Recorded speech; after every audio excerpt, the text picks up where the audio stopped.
Shit.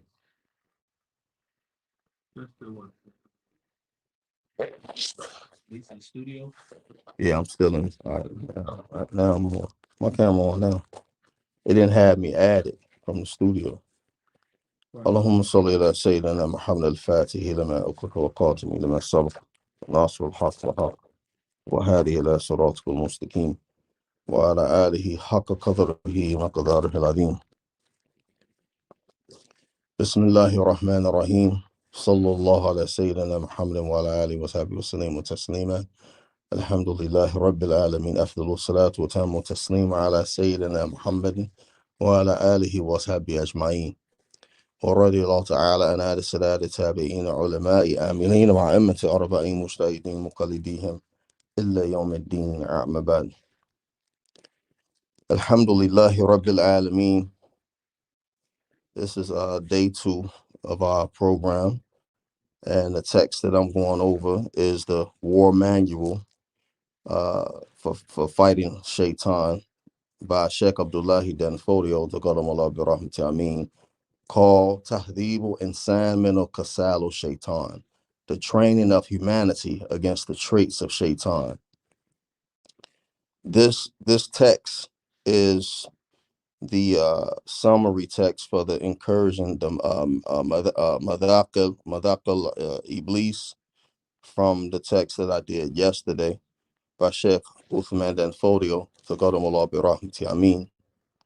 And it's divided into 3 chapters, the introduction, 3 chapters, and a conclusion. Like I said, this is a war manual because it is obligatory to make war against Shaitan.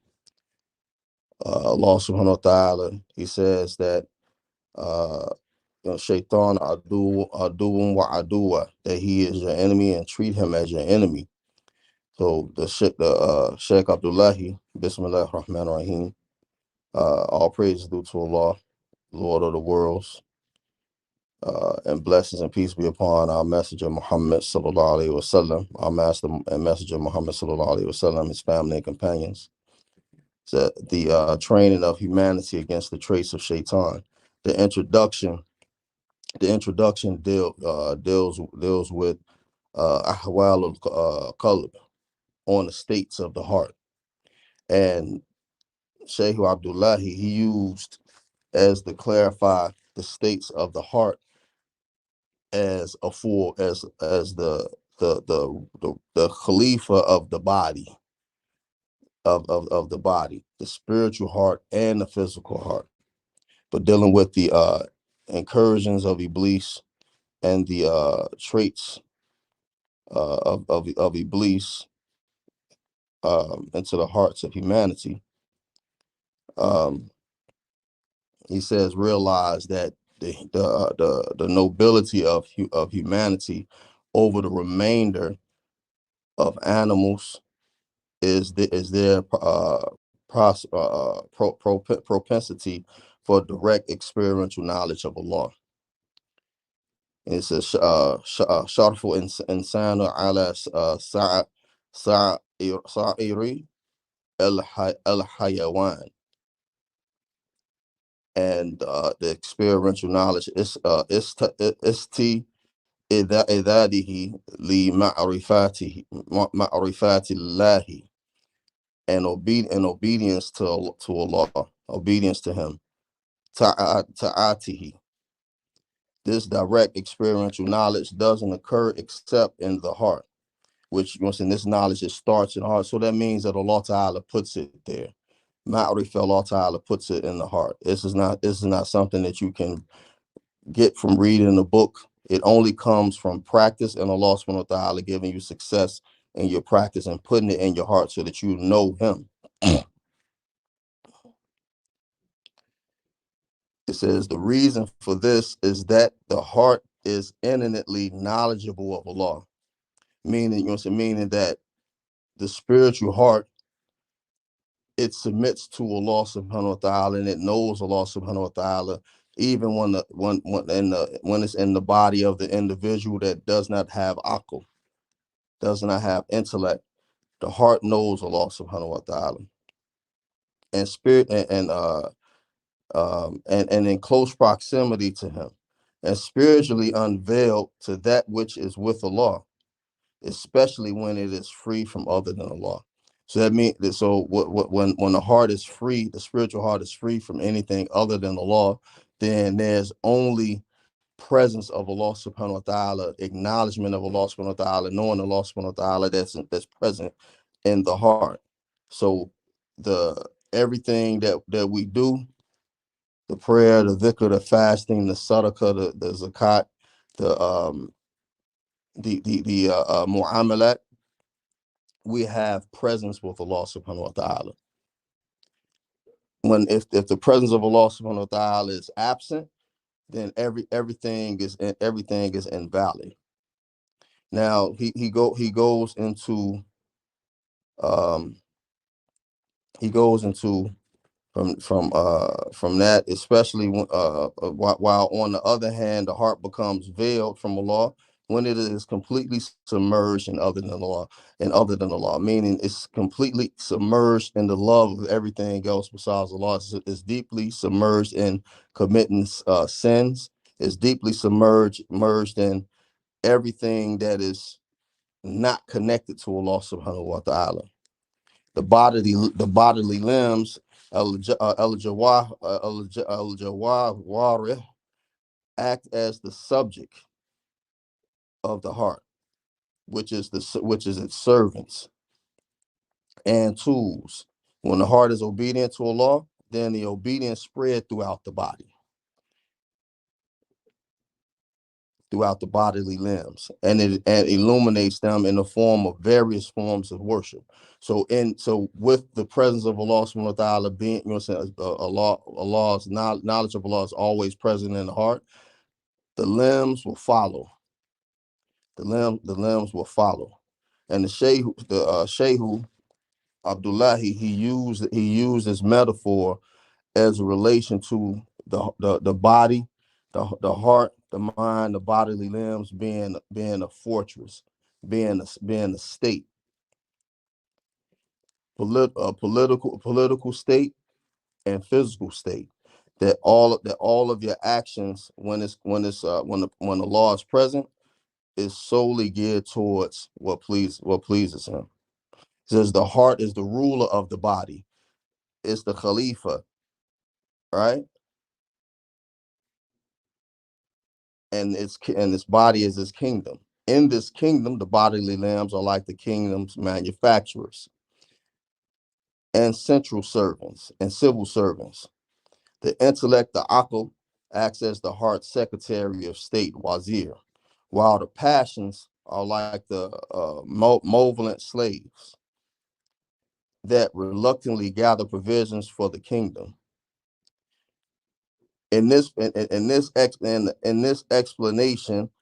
of the Hawa being malevolent slaves, is that it's an individual who when Allah that trains his nafs, that trains his nafs. He trains his desires. This training of his desires and his nafs is only geared towards what is inside the guidelines of Sharia, what the Sharia allows. Outside of that is disobedience. He lose control. All right, the end of the anger, el ghadab, is like the chief of police, while shaitan is the avowed enemy of the kingdom.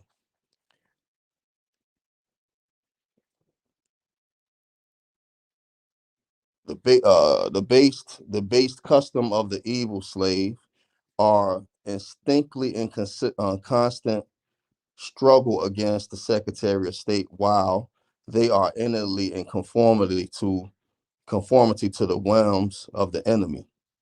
So this, you know what I'm saying? Let me continue. He says, to the avowed enemy of the kingdom, Shaitan, has as his sole objective to dispose of the king, the cult, and destroy his kingdom. Thus, the Secretary of State, the Wazir, assists the ruler against the evil slave. And when the chief of police is placed under the authority of the Secretary of State, then and only then will the evil slave be subjugated, and the kingdom will be protected from the plots of its enemies. What this is that the checking of the hawa and the checking of the nafs, what is inside the guidelines of Sharia.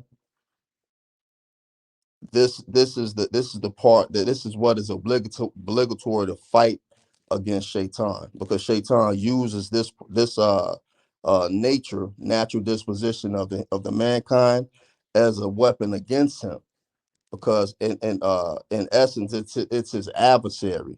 This is what is stronger than his whisper. This is what is stronger than his advice. And you know what I'm saying, the the chapter 2, it goes into um an example of the heart that has this characteristic. All right, that has this characteristic. Thus, the affair of the state will be rectified and coordinated otherwise. The ruler, his civil servants, the helper will revert to functioning for the enemy by assisting the slave. In this manner, the kingdom is destroyed. So understand. So this is the Sheikh Abdullahi. He used this metaphor as a means for us to reflect on knowing ourselves. That's what this introduction is mainly about. Knowing your station, knowing your position, knowing who you are, knowing your capabilities and your weaknesses, and knowing what you can build on. He said, then realize what we mean by the heart is by the heart in this discourse is that the heart, which is latif, rabbaniya, and ruhaniya, and grounded in lordly and spiritual knowledge, which has an eminent relationship with the physical heart. The subtleness of the heart is the reality of humanity, and its reality cannot be discovered except by means of knowledge, of unveiling, not through knowledge of social behavior, which is its opposites. The reality of humanity is also referred to as the soul, that is the human soul, nefsul insan. However, in the technical terminology of the people of the science of spiritual purification, tasawwuf, or character transformation, they designate the term soul to refer to a comprehensive base for the blameworthy characteristics of humanity, which is eminently emerges from unjust anger and corrupt passions. Sheikh Abdullah, he goes into the components that was mentioned in the last text, a little bit more detail about the last part of the text that I did yesterday. He says the human soul gathers within itself four qualities. Thus the predatorial animal, those of the predatorial animals, two those of livestock, three those of devils, and four those of high lordly beings, Rabbania, blameworthy traits that underlines the predatorial nature is unjust anger.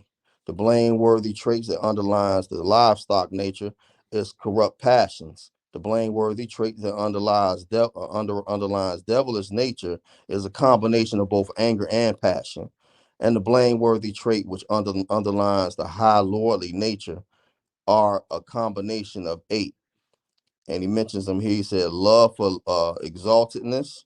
He's talking about the person who is conceit.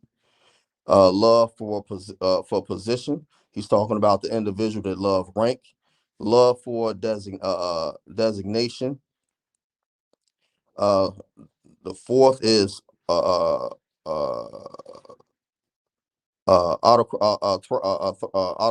autocracies in all affairs. The fifth is being singled out for leadership. The sixth is withdrawing from the bondage of servitude. The seventh is love for information of all the realities of things. And the eighth is the desire to subdue the whole of creation. All these eight traits are characteristics that are in the reality, in reality, the qualities of divine lordship. The heart is predisposed to direct experiential knowledge, ma'rifah, of all divine, celestial, and terrestrial realities. However, the heart becomes veiled from these realities by means of five things: disobedience, corrupt passions; two, three, ignorance; four, blind following; and five, satanic whisperings. The starting point of all human actions begin with the inclination, then it moves to longing, then it moves to objective intentions, and finally it realizing actions which are either harmful or beneficial in the hereafter. May Allah give us success in attaining His divine pleasure. Ameen. So the first chapter, he goes into what he described. He goes a little bit more in detail of what he described in the introduction. However, in both of the text I went over yesterday and the text that I'm going over today, it doesn't it need on the only the people who follow the path through these instructions are instructed on how to apply removing these blameworthy characteristics and replacing them with the praiseworthy characteristics. And what I'm gonna do is give a form of a blueprint on what to be done to start on starting on correcting these blameworthy characteristics and replacing them with praiseworthy characteristics. And this is a consistent tarbiyah that you have to continue to do every day. It's not something that you do for a whole year, then you stop for a whole year.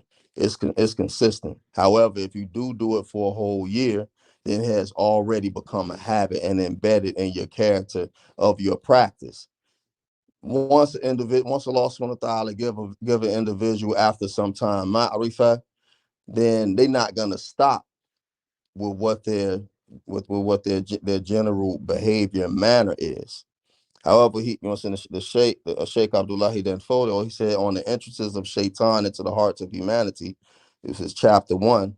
The means by which Shaitan enters into the heart is through the blameworthy qualities, which are innumerous. However, we will mention here 12 of these fundamental traits, which there are many more than 12, and there are many praiseworthy characteristics. With the first one is unjust anger. The first means that Shaitan enters into the hearts of humanity is through unjust anger. For whoever becomes angry and acts upon his anger, Shaitan enters his heart and plays an amusement and amuses himself with him. I'm gonna read all of them, and then I'm gonna go back and give a prescription on how you deal with it, which is gonna I may mention 40 days or 4 months or a year. I may mention this method. Um, I may mention this method, but it's not just related to a particular methodology that is just stamped on uh ethnicity of people. This is related into the spiritual tarbiyah, the muraqabah. All right. So the second one is shahwat. The second one is corrupt passions. The second means by which Shaitan enters into the heart of humanity is through corrupt passions. Whoever follows after his corrupt passions, Shaitan then enters upon his heart and makes these passions seem fair seeming to him until the person is eventually destroyed. The third is ashahbiyu. The third means by which Shaitan enters into the heart of humanity is through overeating to the point of satiation, and that's what a is a satiation. This is among the key entrances of Shaitan into the hearts by which he fortifies and strengthens his corrupt passions, which are the sole weapons of Shaitan. The fourth is hubbul tazyin, the love of adornment. The fourth means by which Shaitan enters into the heart of humanity is through is through the love of adornment with beautiful clothes, gorgeous homes, and luxurious mounts. For when Shaitan sees the love of adornment in the heart, he enters it and utilizes this love for the adornment and germinates this in the hearts and continuously extorts it until the person is preoccupied with self beautification to the entire period of his life. And since some human needs are naturally dependent upon others to follow, thus the need for beautification and adornment never cease to desist until the death of humanity. I'm gonna expound on that a little bit. Listen, this is the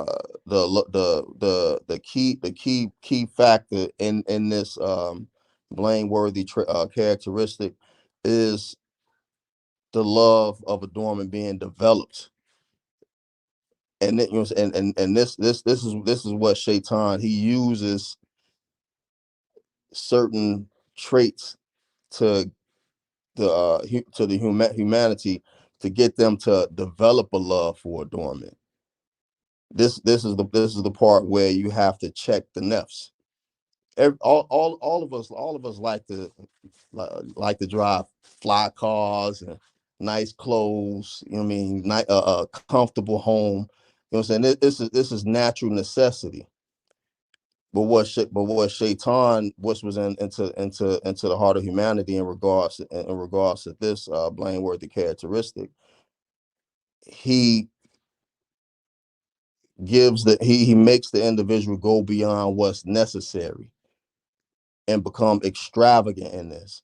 So that's when you see someone, they wearing a $50,000 chinchilla coat. I like chinchilla coats.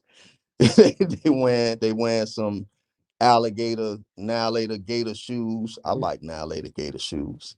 They driving a Bentley, a Bentley or a Tesla or a Phantom. I like Phantoms, but this is not necessary for transportation.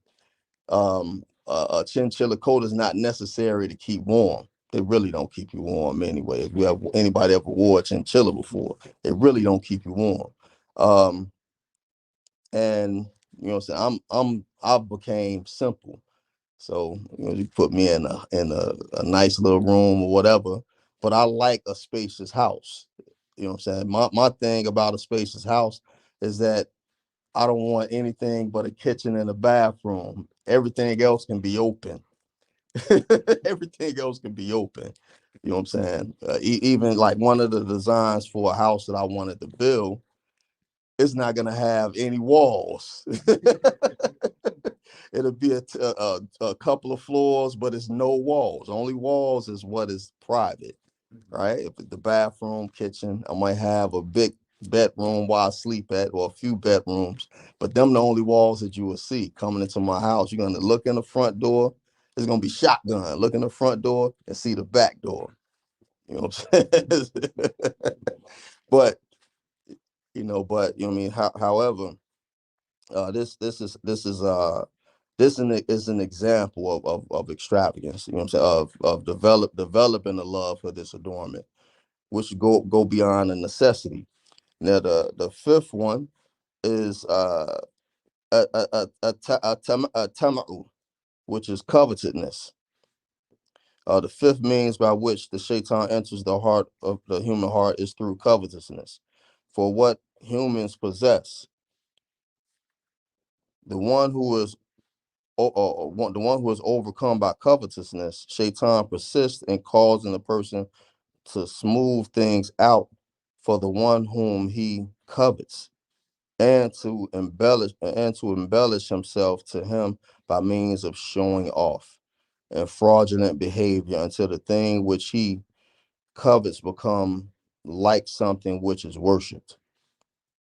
He persists in exaggerating his love for the person with false praise, with what the person is uh,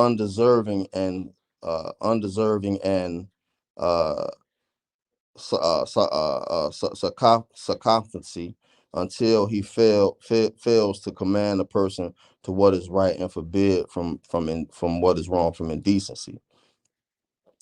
This particular trait of shaitan, this particular trait of shaitan, along with this trait stems other blameworthy traits like envy and and the like, and also putting giving the individual that they love more status than they actually deserve or than they actually are. To the to in our times, this is a groupie. This is groupie behavior. The sixth is el ojala, haste. The sixth means by which shaitan enters the heart of the human heart is through haste and rushing into every affair, which occurs to the mind without giving research and insight into it. For shaitan enters the heart when he sees this and says to him, "There is no doubt that the affair that you desire is correct." He prevents him from pausing in his affair until the person is eventually destroyed in it. The seventh means is amal المال الذي زاد على الضرورة. Excessive wealth. Excessive wealth. It says the seventh means by which shaitan enters the heart is through wealth, which is in excess of what is necessary. By means of this, shaitan enters the heart of a person and whispers to him about his needs until he becomes forever preoccupied with gathering needless wealth until he dies. His likeliness is like a person who possesses sufficient amount of provisions and whose heart is free from anxiety, being independent of people. He then comes upon 100 additional gold coins, for example. Then Shaitan casts into the heart 100 different passions, each passion leading to 100 different other passions. Thus, the money that he has come upon proves insufficient for all of his invented needs. His heart then becomes confused with all types of thoughts about these needs until he falls into many passions and eventually falls into hell. The eighth means by which Shaitan enters the heart of humanity is through bukhl, stinginess. When Shaitan sees that a person's heart is overcome by stinginess, he cultivates in his heart the fear of poverty and induces him to hold fast to expending money on others and giving charity. Shaitan then tempts him due to fear of poverty to begin hoarding wealth, and he finally begins to have an evil opinion of his Lord. The ninth means by which Shaitan enters the heart of humanity is through fanaticism. When Shaitan sees that fanaticism is dynamic in the heart, he moves in him the desire to be victorious over his adversaries without resulting to the truth. Shaitan then beautifies that fanaticism in the heart until he leads him towards hatred and envy. The 10th means by which Shaitan enters the heart of humanity is through su'udhan bil mu'minin, having an evil opinion of the Muslims. Due to this, Shaitan enters the heart and causes the person to fall headlong into 5 subsequent traits: making slander against the Muslims, being deficient with regard to their rights of the Muslims, procrastinating and showing respect towards them, looking on them with pure disdain, and fifth, seeing himself better than them. The 11th means by which Shaitan enters the heart of humanity is through love for rank. Hopeful job. When Shaitan sees this destructive trait in the heart, he cultivates in it numerous this detestable personality traits and guides him to self-deception until he is eventually destroyed.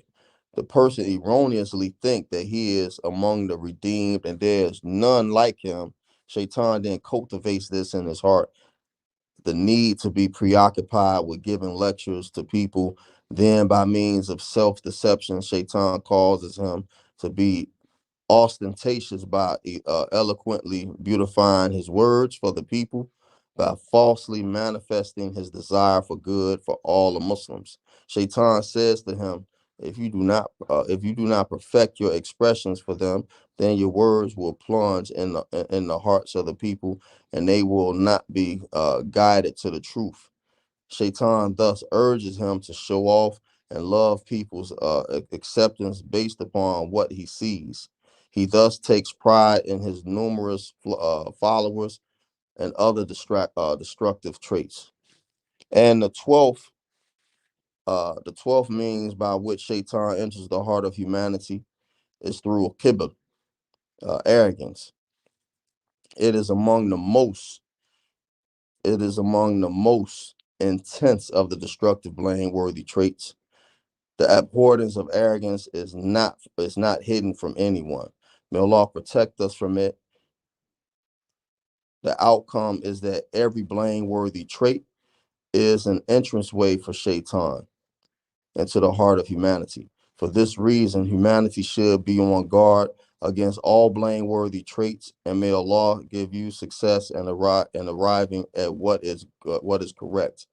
If the gates of the city are open and the enemies are present and on the alert, there is no way the city can be defended except through 3 means: watchful attentiveness, which is muraqabah, work, uh, ijtihada, struggle, and seeking assistance.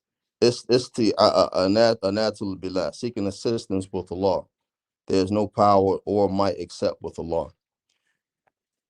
Now, in mentioning these 12 uh, destructive traits of the heart, the praiseworthy traits of the heart that you replace these with are the opposites of these traits. However, the manner in which an individual takes to focus on subduing these traits with the replacement with its opposites is one: the person must consistently make Toba. Must consistently make Toba. And many of us that work in Dawah or certain methods of Dawah, we always keep a pen and a pamphlet with us to write down. Each one of these blameworthy characteristics, each individual that's concerned with his state should write each one of them down, and every day be mindful of which of each one that he falls into. And at night, he makes Toba before he goes to sleep. Any individual that does this for 40 days after 40 days, there should not be any existence of any of these blameworthy characteristics. The opposites of these blameworthy characteristics is not mentioned in this text. It was mentioned in the text that I did that I did yesterday. But the Shaykh, he goes into detail in another text, Tariq al-Jannah, and he goes into detail in Umdatul Bayan, all of the Umdats. He goes into detail about the opposites, the praiseworthy traits. However, even adding on each praiseworthy trait, Toba being one of them praiseworthy traits, but Toba is the start of the purification and the character transformation and the purification of the heart. So if an individual is making not just making two rakats, but making Toba every day, two rakats is Sunnah. But an individual that's making two rakats every day, after committing each one of these blameworthy traits, or any of the 10 kaba'ir, the great sins that was mentioned in these blameworthy traits: slander, backbiting, um, pride, envy, um, and many and others. After 40 days of doing this, they should be removed. The same thing, and along with these 40 days of making Toba every night, the individual that is concerned with his soul, he should try his best to fulfill what is obligatory in his ability, that Allah Ta'ala give him an ability to do so. That means trying his best to make the salat in Jama'at, in the Masjid preferably, but in the Jama'at with somebody, if not in the Masjid. This is also one of the means by you make war with Shaitan, because if any individual is consistent in doing this, Shaitan is going to always be concerned with them. I'm gonna ask everyone a question: How when if a person is on their deathbed, how do the individual know that their life that they was living was the correct life that they were supposed to be living, that is pleasing to Allah subhanahu wa ta'ala? How do they know? Anybody? Because anyone who's following this path, Shaitan is going to address them on their deathbed. Shaitan does not address anyone on their deathbed that's not following this path. You don't hear any stories about any Christians that's on their deathbed saying that they hearing a whisper to leave Christianity. Nor do you hear about any Jews reporting of their grandparents on their deathbed being whispered saying to leave Judaism. Nor do you hear any atheists that any report from any atheists that's on their deathbed and they hear whispers of leaving atheism or any other way of life except for this upright way of life that Allah subhanahu wa ta'ala has given us this favor to implement and practice in our life. That's something to think about.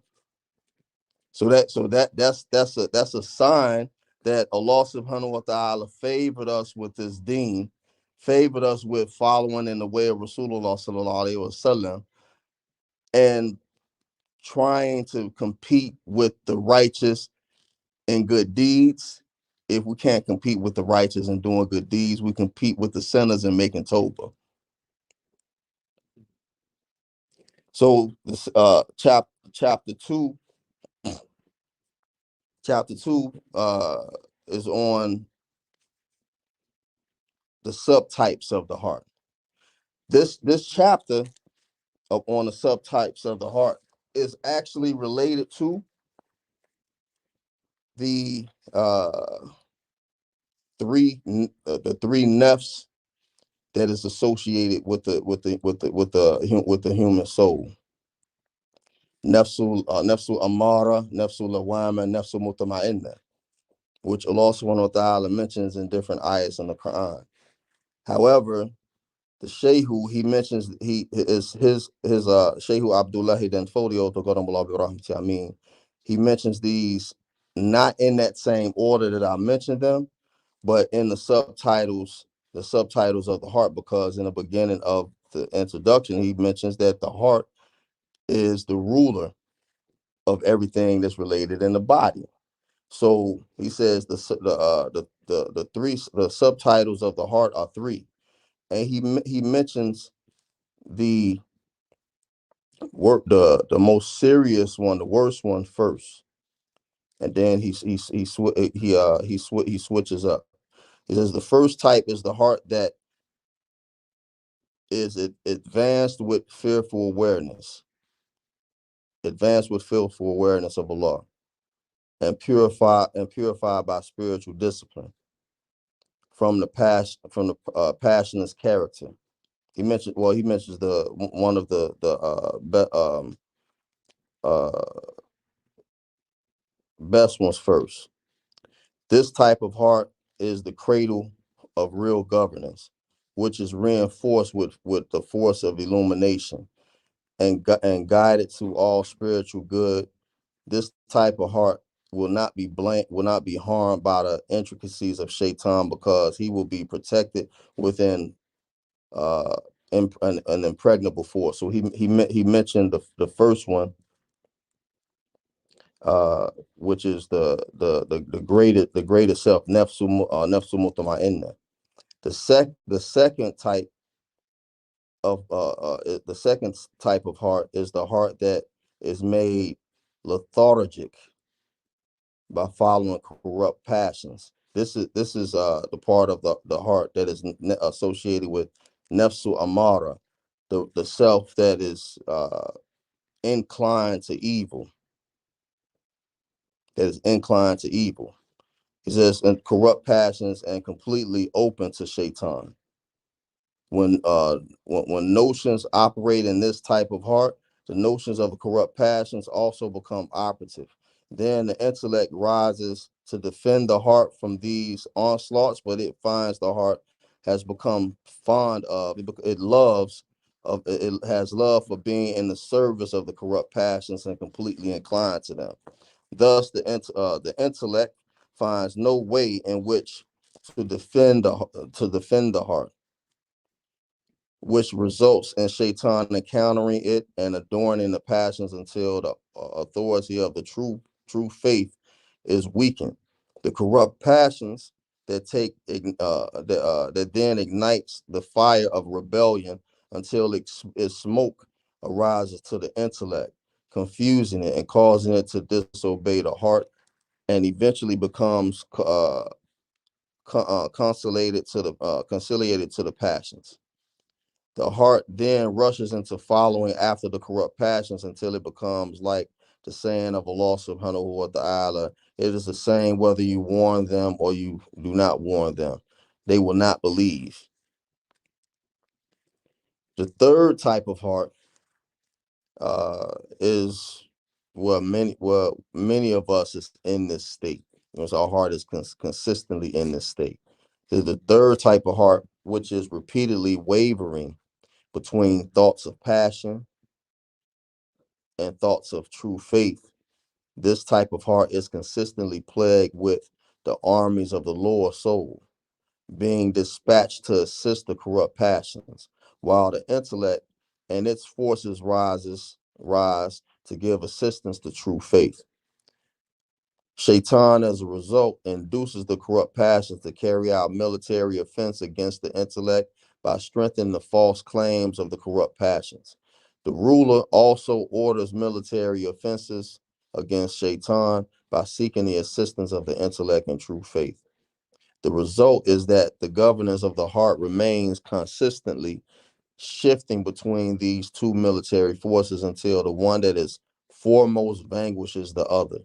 Allah Ta'ala says, and the one who Allah desires to guide, He expands his heart to Islam.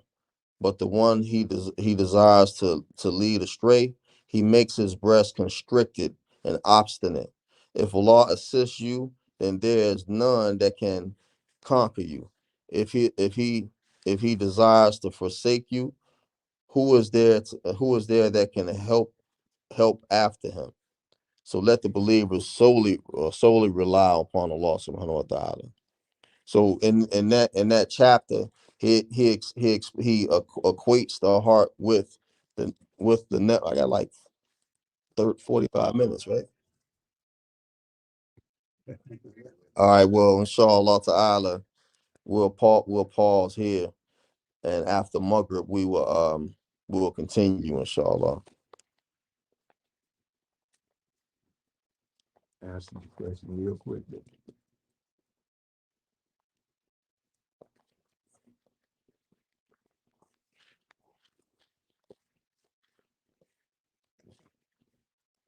Mhm. How do I? If you got to pause it. No, you let it go. Oh, is it a question on here? No.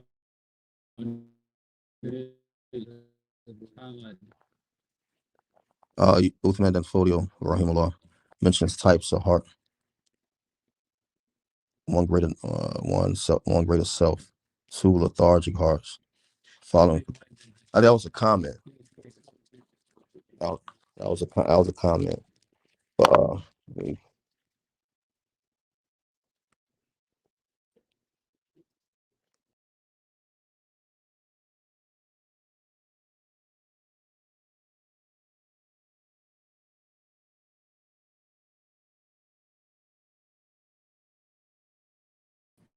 I still break for Salatul Maghrib, inshallah, and after that, we'll come back to continue the class.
So this little guy, let me show you how like this little guy, right? You know, بسم الله الرحمن الرحيم صلى الله على سيدنا محمد وعلى آله وصحبه وسلم تسليما الحمد لله رب العالمين أفضل الصلاة والسلام على سيدنا محمد وعلى آله وصحبه أجمعين ورضي الله تعالى عن السادة التابعين علماء آمنين وأئمة 40 مجتهدين مقلديهم إلى يوم الدين أما بعد الحمد لله رب العالمين.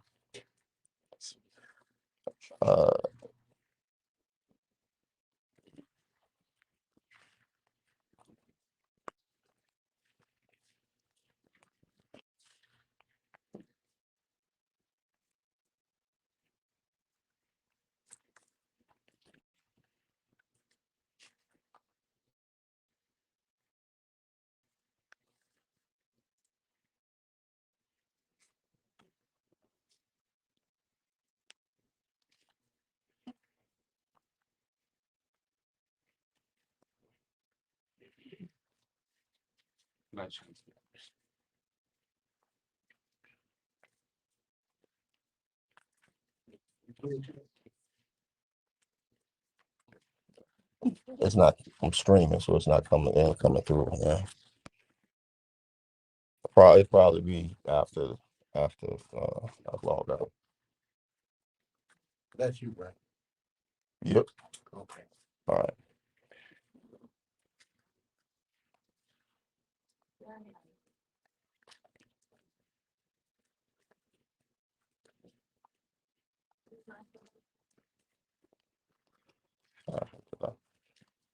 Alhamdulillah Rabbil Alameen. Continuing with the text.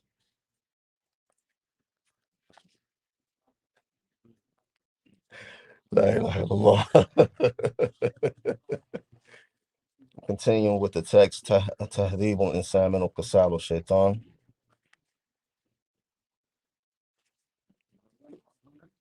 Mubak. You give me my sip, huh?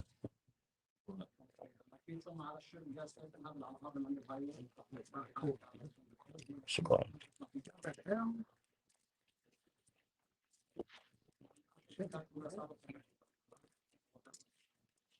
Continuing with the text, Tahdid al-Insan min al-Qasal al-Shaytan. The traits of the training of humanity against the traits of Shaitan. By Sheikh Abdullahi then Folio Daqadamullah Birahmati Ameen. We're on the third chapter, which is on disciplining the soul and protecting it from forms protecting it from illnesses.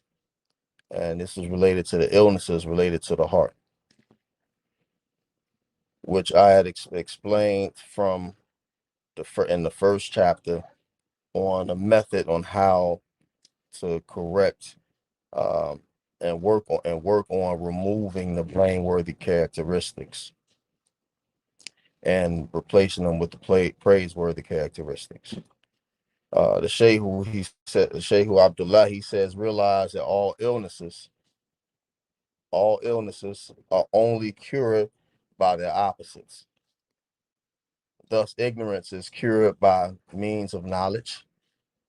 Stinginess is cured by means of generosity. That is by the person being open-handed with his wealth unnaturally until it becomes easy and natural. Arrogance is cured by means of humility. This is by the person who persistently performs acts that are by nature humble until humility becomes easy for him. The best example that I can give for what is mentioned here in regards to after the illnesses being cured by the opposites and ilm is that the opposite of stinginess, generosity, is that all of these opposites to treat the cure to cure these illnesses, these blameworthy characteristics. One has to first be sincere in seeking Allah subhanahu wa ta'ala's aid and assistance and his help in regards to doing that. Arrogance. One way that a person can work on his arrogance is to, one, if it's in his employment, the money that he makes, his wealth, then he take on businesses or jobs that no one else will easily or will generally take. Like, for example, a janitor or a custodial engineer is the proper term for a janitor. Basically, a janitor. They clean toilets. They clean toilets. They clean um, after people, after individuals. They disinfect and all of this. This job is a humbling job. Anyone who does this consistently, they're not gonna have arrogance in their heart. They're gonna have some humility. Also, a person who is a plumber. A plumber deals with doo-doo all day. Whether he worked for the city in the sanitation department, dealing with trash, dealing with feces. No one who has an employment or make their income related to make their money related to this type of income will have some arrogance, even though a plumber makes good money. Next to the iron workers, they are like the next high paid trade in the world. There's no one want to deal with feces and waste and urine and chemicals all day. So that, you know what I'm saying, these are a few examples. The Shehu continues, says, thus all spiritual cures come about through refraining from all desirable things in an unnatural manner, in which the same way that a person endures the bitterness of medicine in order to bring about a cure for the physical body. In this same manner is all of the reminder of character flaws cured. So it, you know what I'm saying, the first in dealing with the medicine, the medicine is the means that Allah subhanahu wa ta'ala has provided for you to cure. But Allah ta'ala is the one who is doing the curing. For example, one time the Musa alayhi salatu wasalam, he was sick and he asked Allah subhanahu wa ta'ala to heal his sickness. Allah ta'ala directed him to this tree and told him to extract its essence from the tree and take this medicine. The next time Musa got sick, he went to Allah subhanahu wa, he didn't go to Allah subhanahu wa ta'ala for the same sickness. He went to the tree. The means, he went to the means instead of the one who provided the means. Which, you know what I'm saying, in this example is a lesson to all of us that Allah subhanahu wa ta'ala is the doer of everything. He is the provider for for all of the means that he give you in order to aid you in worshiping him. Because that's what all of this stuff is for. None of this stuff is actually for our personal use, even though we may take these things personal. Um, the categories of those who suffer from spiritual illnesses, and Sheikh Abdullah, he gives a list. Everything he points out in many of his texts of this nature. He gives a list, a format. He said, however, benefiting from spiritual medicine, mankind is divided into four categories. The first category is the person who is ignorant and heedless, unable to distinguish between truth and falsehood, while at the same time he is not overcome by corruption. Says this person is susceptible of being cured swiftly. The second category is the person who recognizes repulsive traits and their shortcomings. However, he is overcome by following after his corrupt passions. This person is susceptible to being cured only when he diligently steers himself, he forces himself to. The third category is the person who also recognizes repulsive traits, but he believes that these distinguished traits are obligatory or recommended, wajiban or mustahaban. The reason for this is that he was rare to believe this is so. The cure for such a person is very difficult. It is hardly hoped that he can ever be corrected spiritually except in rare cases. The fourth category is the person who was raised from birth upon a very warped outlook and was reared to behave in such a manner. He considers that there is no merit in the increase of evil. There's no merit in the increase of evil and in the destruction of human souls. He even boasts in these repulsive traits and make them a means of the inflating of his status. Trying to apply a cure to this person is likely. Like it's like the proverb, destruction can only occur in disciplining the senile person, and punishment can only occur from training the wolf. So these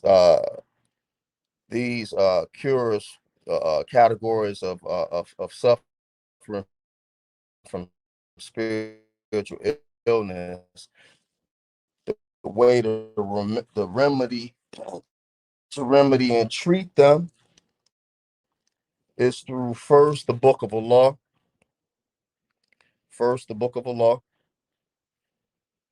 and two, to make muraqabah, aware, working and working on themselves, and with dhikr, and with making dhikr. When one makes dhikr is like, when you throw water on something or just pour it on it, it doesn't penetrate anything. But a consistent drip, it penetrates into the surface, making a hole to the point where it goes all the way through. This is how dhikr is with the effect in the heart. That's why it's important to make uh to make a love affair with the book of Allah. What do I mean by make a love affair with the book of Allah? What I mean by that is that you utilize the rights that the Quran have on you to read it consistently and follow it, meaning that uh you make a time for yourself that you'll read certain parts of the Quran. One of the most simplest ways is that every day, after every salah or after certain prayer, you read one particular surah. It may be a couple of pages. Another time you read another surah, it may be a couple of pages. Another time you read another surah, it may be a couple of pages. Or you you utilize yourself with reciting or reading all of the Quran that Allah subhanahu wa ta'ala has given to you. In this type of practice, this revising what you have already memorized is a means of dhikr that penetrates the heart. When Allah subhanahu wa ta'ala gives you understanding of his uncreated speech, then as a result, you will begin. That's just one of many examples. But the thing with this science and with the book and with the deen in totality is that you have to be committed. You have to be committed in order to realize and to obtain success. You're not going to get success without acting on it. The next section of this chapter is on the objective of spiritual discipline. of the spiritual discipline. Then the sheikh he says, then realize that what is intended here by disciplining the soul is not the complete destruction and eradication of destructive traits, but to simply return them back to moderation. This entails the passions and the infinite anger being placed underneath the control of the intellect and the religion. What the Sheikh will mean by this is that the moderation is what is meant by moderation is that you give it its place. You give it its place inside the guidelines of Sharia, where where this utilization is only for the pleasure of Allah subhanahu wa ta'ala, not yourself. That's why we're not supposed to take anything personal. That's why the Prophet sallallahu alaihi wasallam never got angry with anything that was related to that was related to an offense against himself. He only got angry as related to an offense against Allah subhanahu wa ta'ala. And this is a sunnah from the Prophet sallallahu alaihi wasallam that is very hard for many of us to actually practice, put into practice. And may Allah subhanahu wa ta'ala give us the ability to do that. The Sheikh, he continues, he said, this justice or moderation can occur by means of divine generosity, as it occurred for the prophets, alayhi salatu wasalam, and some of the protected friends of Allah, the awliya. Or it can occur by means of spiritual struggle, mujahida, by the avoidance of corrupt passions, and by the perfection of character, husn al-khuluq, which what the Prophet sallallahu alaihi wasallam was sent to exemplify the perfection of character through two things: knowledge that distinguishes for him the difference between the truth and falsehood, and two, the intellect which subdues under its control the infinite anger and passions, until they are both underneath the instructing direction of the religion, having love for Allah subhanahu wa ta'ala and being under his divine influence. The means to recognize the faults of the soul, the Sheikh, he continues, he says, assistance in recognizing the faults of the soul occurs through four means. The first means is by sitting between the hands of an insightful teacher, which is a Sheikh al-Basira, or Sheikh al-Murshid, a guiding Sheikh, who has insight into his soul and helps him restrain and govern it. He must also follow his instructions, guidance in his spiritual struggle. The second, the second means is by seeking out a truthful and sincere friend, Sadiq al-Saduq, who is insightful and very religious. He should allow him to be watchful over his soul. This is why suhbah, camaraderie, or companionship is important with those who either remind you of the obedience of Allah, or directs you to the obedience of Allah. The Sheikh continues. He said the third means is through the advantage of the knowledge he gains from allegations of his enemy, meaning that the knowledge that he gains of the incursions and the traits that Shaitan is whispering and encouraging him towards, even though his enemies' allegations are naturally disposed to fabrication. In spite of this, insightful person who desires to be free of his be free of his evil soul takes benefit and advantage from the allegation of his enemy, because his shortcomings is bound to be spread about on their tongues.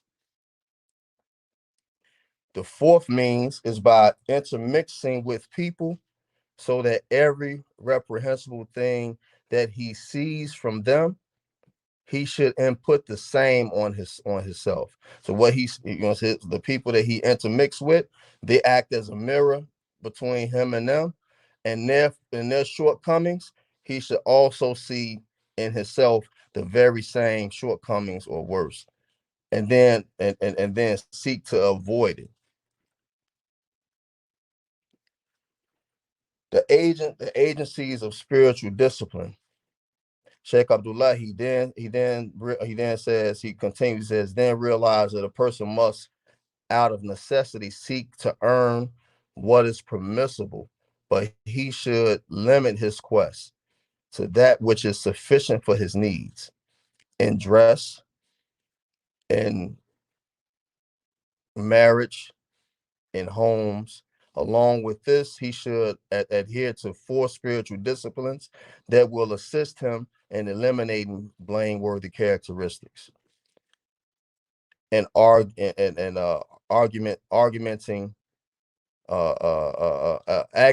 himself with praiseworthy characteristics. And he gives a number of them, which is 4. He says 1, solitude, kalwa. But the kalwa that is explained here, that's mentioned here, is not talking about just going into a spiritual retreat, because that type of kalwa, you need direction and instruction, and you need to know your own capacity, which your Sheikh al-Basira, or your guiding Sheikh, Sheikh al-Murshid, he will already know your character, your capabilities on what you can endure. So this kalwa is actually referring to taking some time to yourself to contemplate on your own your own reality of yourself that you have to work with. He says the second one is silence, and the third one is hunger, and the fourth one is sleeplessness.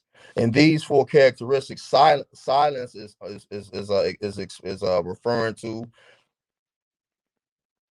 is referring to silencing yourself from the speech that would incur committing sins, ghiba, namima, uh, um, gossip, you know what I'm saying, spreading tales, lying, this type of silence, to avoid that. And the third one, hunger, al-jua, is not hunger. It's talking about moderation and moderation and taking in the food that you take in, minimizing it. Not just hunger related to fasting, but giving, you know what I'm saying, giving the stomach what is necessary. Was explained that a third for food, a third for water, and a third for air. And some out of the say that them thirds is also extreme. And sleeplessness is related to getting up in the middle of the night, or staying up all night making qiyam al-layl, or study or reading Quran.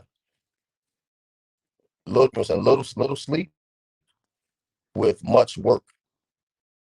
This is what is meant here.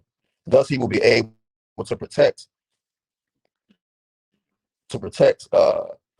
be protected from the harm of hidden passions, like seeking after wealth and rank that leads to showing off, boasting, arrogance, envy, and enmity on other traits. A person can attain the benefit of hunger. A person can attain the benefit of hunger, which will clarify for him the harm of satiation. The benefits of hunger are 8: the purity of the heart and softening it through the pleasures of remembrance of Allah and its contuition. 2, remembrance of the punishment of the hellfire. 3, taking mastery over the law of self. And 4, warding off sleep. 5, a healthy body. 6, provisions, since a little wealth will suffice him. And 7, being secure against the outside influences. And 8, giving sadaqah from his excessive wealth. A person should protect himself from the harms of the tongue, like talking about that which does not concern him, excessive speech, uh, plunging into falsehood, showing off, argumentation, disputes. A dispute goes beyond mere argumentation by using hurtful speech towards others, showing pure disdain towards them, and denying them their rights. Other forms of harmful speech are obscenities, the region, cursing, corrupt singing, whether with musical instruments or otherwise, much joking, mockery, false promises, deceptive speech, lies, backbiting, slander, excessive praise, which leads to lies and the like. And it's all of this. This is 18 things. I mean, 19 things that Sheikh Abdullahi then Folio had instructed and informed us to protect ourselves from. A person must take protection from the harm of unjust anger, hatred, envy, and love for this world's life, which includes every material thing which will not benefit him in the hereafter. He must protect himself from the harms of stinginess, love of excessive wealth and rank. He must also protect himself from harm of showing off, which is seeking rank. By the use of worship, he must also protect himself from the harm of arrogance, conceit, and self-deception. In addition, this person must seek to attain the benefits and advantage of repentance,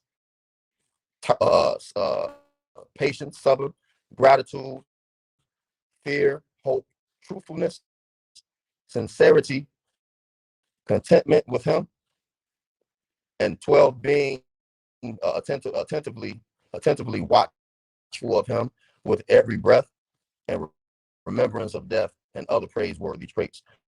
May Allah Ta'ala give us success in attaining his pleasure.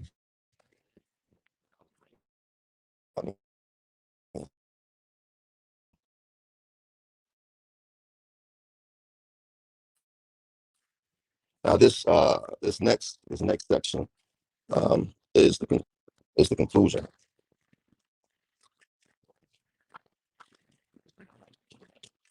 It's the conclusion of the text, which inshallah ta'ala, I'm going to, because it's very long and it's not, well, it's very long, so I'm gonna try to I'm gonna try to summarize it, inshallah ta'ala.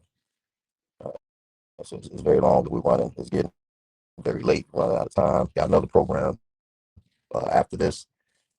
This is the section on the conclusion on the disciplining or the raising of children. And in this section, Sheikh Abdullah he gives many examples. He gives many examples in regards to raising children. He says, realize that the child is a trust from Allah subhanahu wa ta'ala to the parents. Its heart is pure and free of all forms of embellishment. The child naturally inclines towards everything that inclines towards it. But if the child is made accustomed and made used to doing good and excellence, and if the child is educated with excellent manners, then organically it will be reared based upon excellence and educated manners. The child will, as a result, be joyous in this world and the hereafter, and more importantly, its parents, its teachers, its educators will all share a reward of that worldly and celestial joy. However, when a child is made accustomed to doing evil and neglected in its edification, then it will be wretched and destroyed. But more sufficiently, the sin and responsibility will be upon the neck of the caretakers and the guardians. Allah subhanahu wa ta'ala says, O ye who believe, save yourselves and your family from the fire.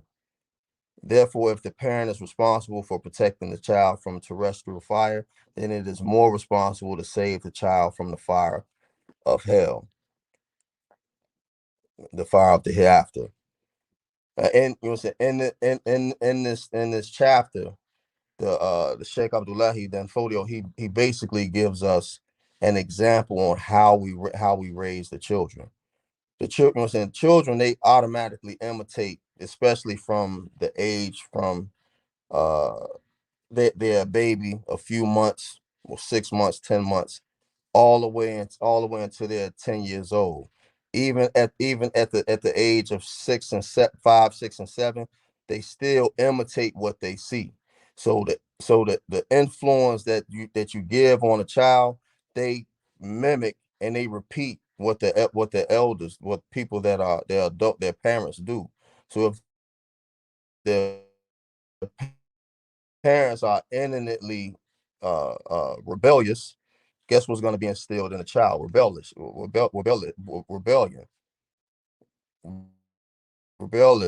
I mean, they're going to be rebels too.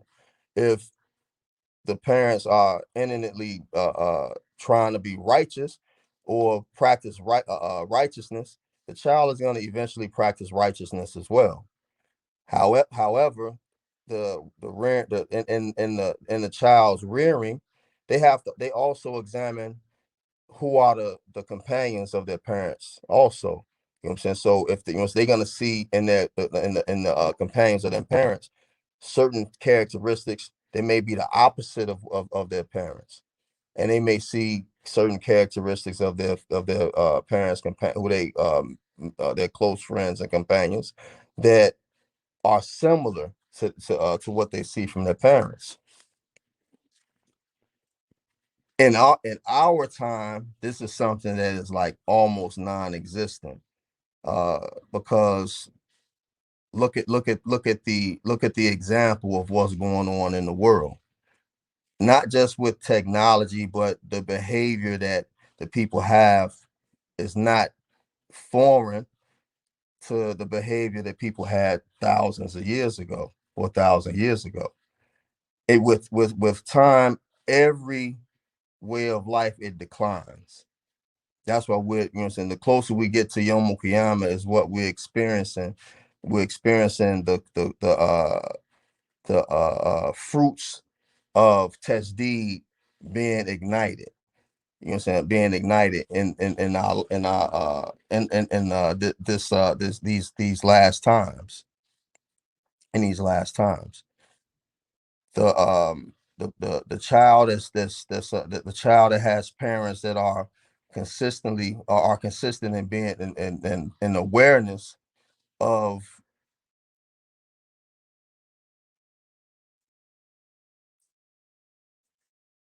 and and and the and the and livelihood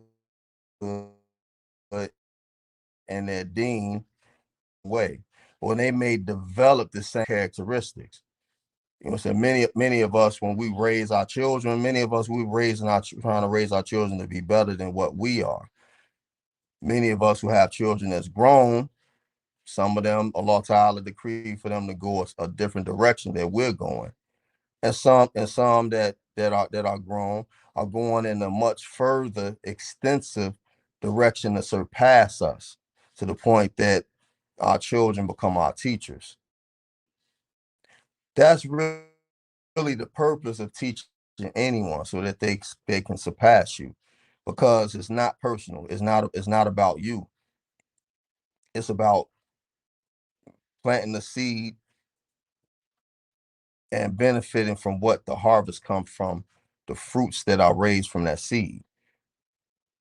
So I'm gonna read a little bit more. He said that the sheikh, he said the parents should encourage the should encourage to be preoccupied with learning, encourage the child to be preoccupied with learning and studying the Quran, and order them show high respect for his teachers, for its teachers, give service to them, and obey them in every command he gives the child. But by this the child will attain divine blessings. With all of this, the parents should also order the child to be prophetic traditions of the Prophet sallallahu alaihi wasallam, as well as the narratives of righteous of the righteous of the Salihin, in order to implant in the heart of the child a love for the righteous.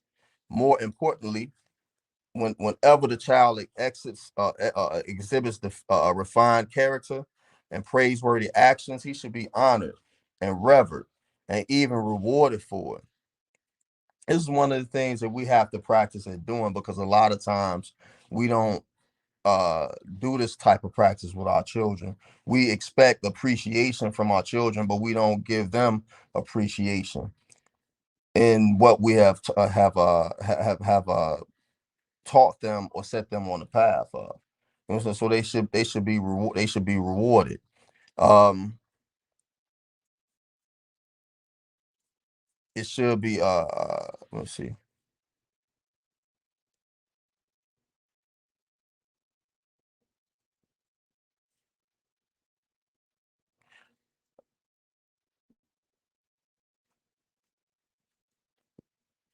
All right, so that the child can grow an infinite joy for good character and good deeds, and so that it can be reinforced in it. However, when the child acts contrary to the above, in certain circumstances, as is natural, it is essential for the parent to ignore that and not over uncut or to not uncover the child's faults, which are hidden, especially when the child seeks to conceal his mistake. The parent should also make strenuous efforts to teach the child to conceal his faults.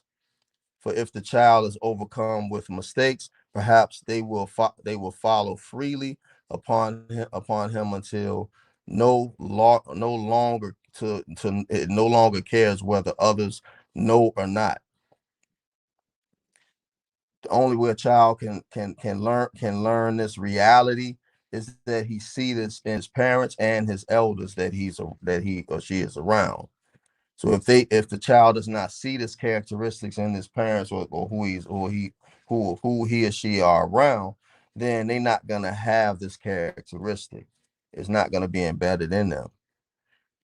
However, when a child invites openly his faults, then it should be punished secretly, and the affairs of his mistakes should be shown to be immense. The parents should say, warning the child, beware of people being exposed to these shameful acts from you.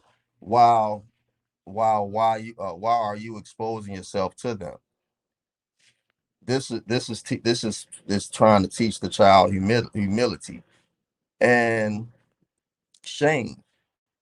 And shame, not just so much as being not as being making very important what people believe or think of him, but giving the child the awareness that the one who you are behaving in front of is greater than what the people know about you.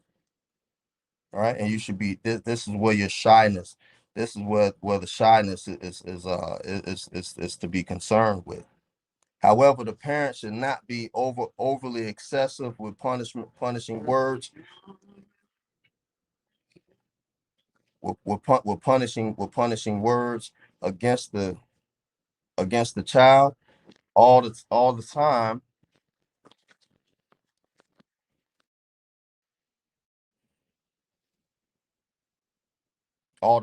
because this will only make listening to blame irrelevant, and diminish the weight of committing repulsive acts in the mind of the child.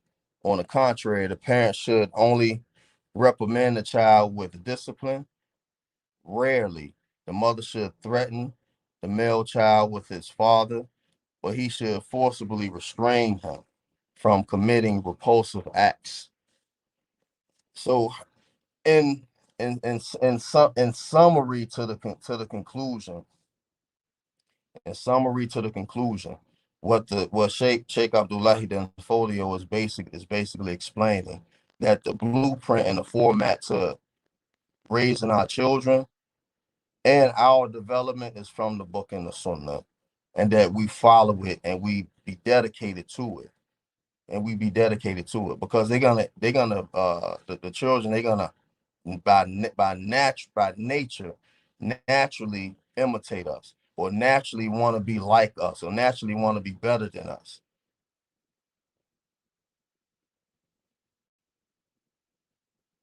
One of the most important things is that we instill in the children that Allah subhanahu wa ta'ala, his pleasure is the main goal, and our main concern and only concern.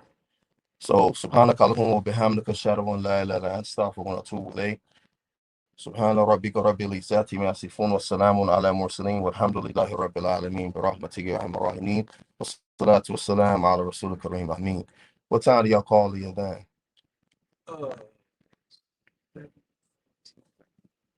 7:45. All right, so inshallah ta'ala, I'm gonna pause here, give everyone the opportunity to prepare for Salatul Isha, and then after Salatul Isha, the second part of the programs begins. I gotta leave.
Wa alaikum assalam wa rahmatullahi wa barakatuh.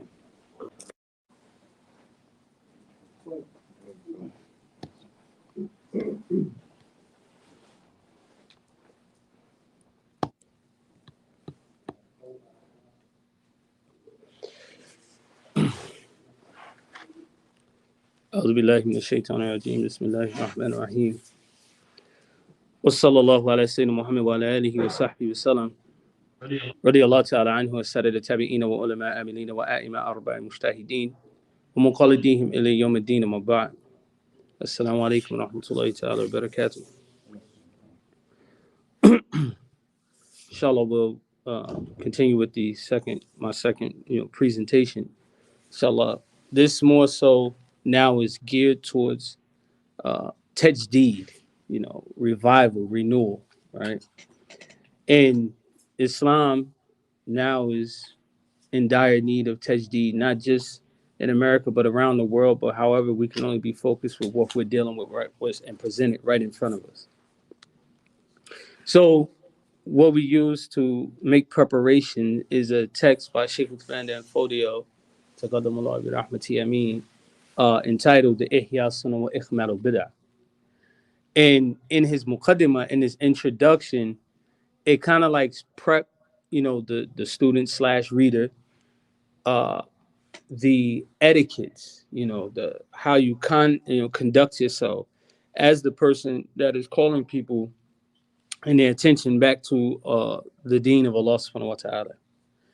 So when he starts off by mentioning and saying that the person, the critic who's reading this text, to understand that his intention is to revive the Sunnah of Muhammad sallallahu alaihi wasallam and to bring about destruction of the innovation, shaitanic innovations. So one of the things that he makes very clear that his intention is not to bring shame upon the people. And this is something that's very important, especially when doing this work of tajdid, of revival, because usually if you just travel back in time a little bit and reflect or even pay attention now, I don't know if it's as bad as it is back in Philly on the East Coast as it is here, but I'm pretty sure around the country they face the same problem. Oftentimes when there's a new masjid that opens up, it's usually a split off from another masjid, right? And they had some kind of disagreement, with regards to methodology. And sometimes it just be one thing, or they have another objective or motive, but they'll open a whole and split the community, having open a whole nother masjid based on something that has really nothing to do with, Islam or the Sunnah of the Prophet sallallahu alaihi wasallam, right? And so you'll have that, right? And so usually what you notice is when people are about to begin, when they're beginning to start their new movement, you'll notice that there's some character assassination, mudslinging, throwing all kinds of things out there and, pointing things out. Like, for instance, when the rival, I just want to pick a current rival. I'm not, trying to stir the pot or anything like that. To be honest with you, this rival is really dead. But when the Imam Wafdi Muhammad's community were at their apex, right? And you had the spearheading of the Salafiyah movement coming, right? It was popping up. And at that time, I think one of the main, I don't want to call him a comedian, but that's really what it was. And teacher was Dawah, right? And and I'm mentioning this because I've heard the recordings. I've listened to the recordings. All it was pure mudslinging going on. He mentioned some things that, yes, they may not have practiced, that was kind of anti-Islamic, right? Had they been able to do so without the persistence and assassination of character, they went on to make mockery of how they recited Quran, how they don't know Arabic, and so on and so forth. And usually when most people are trying to destroy a community, the first thing they attack is their integrity. And in Islam, especially your leadership, people always attack your knowledge. That's, your knowledge is weak, your integrity is gone, right? So that was the thing that was attacked until basically the people began to see, and some of the practices that was going on within the community didn't help either. They helped keep the people were looking at it, right? So much so, and reason why, there was a brother I had a conversation with, and they were talking about, and I mean, they're older than me, and they were giving me advice as, a younger imam, a younger Muslim to them. And they were discussing, they said, well, if you want Islam to grow and you want to pass all of these different groups, then you got to out orthodox them. Like, the Sunnis out orthodox the nation, right? The Salafis out orthodox Wafdi Muhammad's community. You just got to out orthodox them. And that was the word, meaning you got to practice Islam harder, because people actually want Islam, right? Even like when I was growing up, even as a Muslim, like I said, I came into Islam at the height of the rival. But also there was another group that every time you seen their outward appearance of Islam, and that was always Jamaatul Tabligh, right? When you seen them, they had a hadith to narrate to you, right? When you seen them, they had an Imam on. When you seen them, they had CWAC. I became curious, like, what's that stick? I thought it was a true stick, right? No, he told me what it's for. So you start to learn, and then the practice became common. So what this is, if you move away from the personality, or the personality and the names of people, and start looking at the actual practice, and it has its sources and its foundation from the Prophet Sallallahu Alaihi Wasallam, that'd be more of your concern. But what happens is we start to mix our personality in with the Sunnah, and then it becomes a thing of this versus that, and so on and so forth. So back to my case in point with the words of Sheikh Uthman and Fodio. So his intention is not to bring shame upon the people. We're not trying to belittle anyone or anything, but the intention is to raise up, and elevate the practice of the Prophet Sallallahu Alaihi Wasallam, and make that what is more dominant. And reason why is that dominant? Because that is what established, what is established. That first of all, the Prophet Sallallahu Alaihi Wasallam, his status, he was the beloved of Allah Subhanahu wa Taala. If you didn't read any other ayat in the Quran, one ayat Allah Subhanahu wa Taala, he says, "Qul, say, in kuntum tuhibbun Allah, if you indeed love Allah, fattabi'uni, follow me," right? Yuhibbukum Allah, Allah will love you, wa yaghfir lakum dhunubakum, and Allah will forgive you your sins. Right there alone is telling you that. And so the Sahabas weren't like us, right? Because the Americans, we have our own minhaj, right? We love to reject everything. We love to challenge everything. Anything that comes that's different than what we call it challenging, And some people kind of like pride themselves. We should, play this game called Stump the Sheikh, right? You keep asking him questions until you get a question that he can't answer. We pride ourselves off of these type of things, right?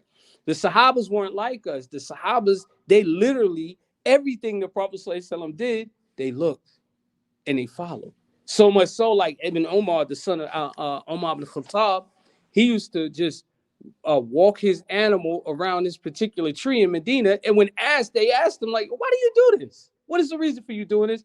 He said, I don't know. I just seen the Messenger of Allah say something. I'm doing it.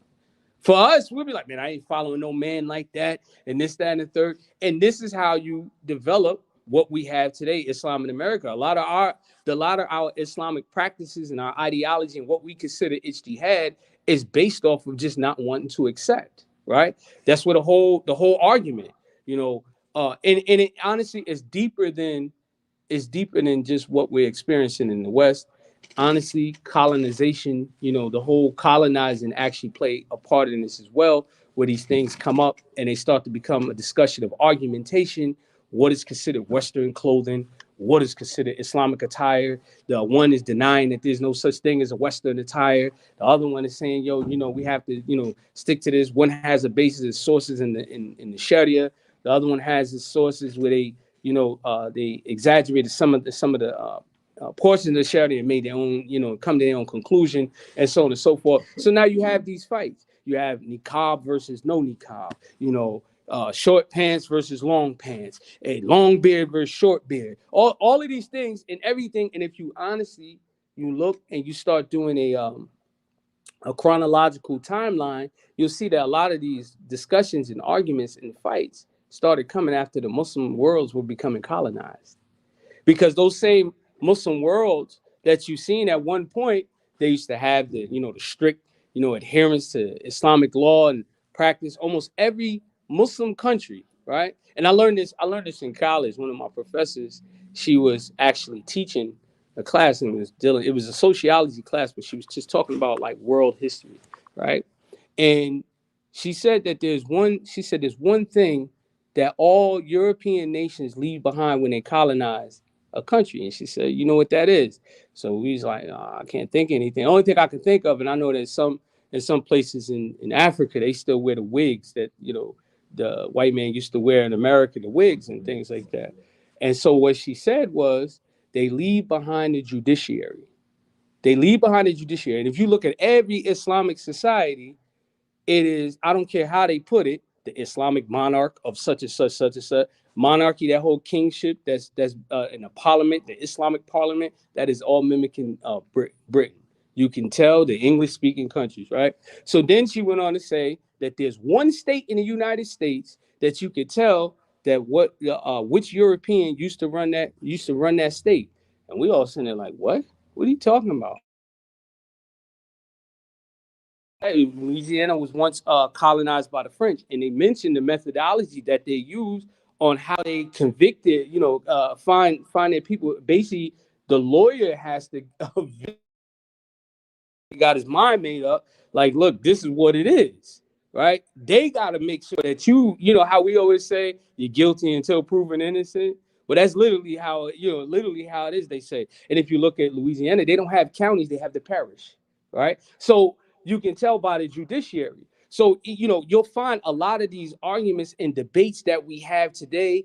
A lot of it is stemming from colonization, and so then you always had the indigenous groups or small groups of people that always resisted against colonization as well. You always had that.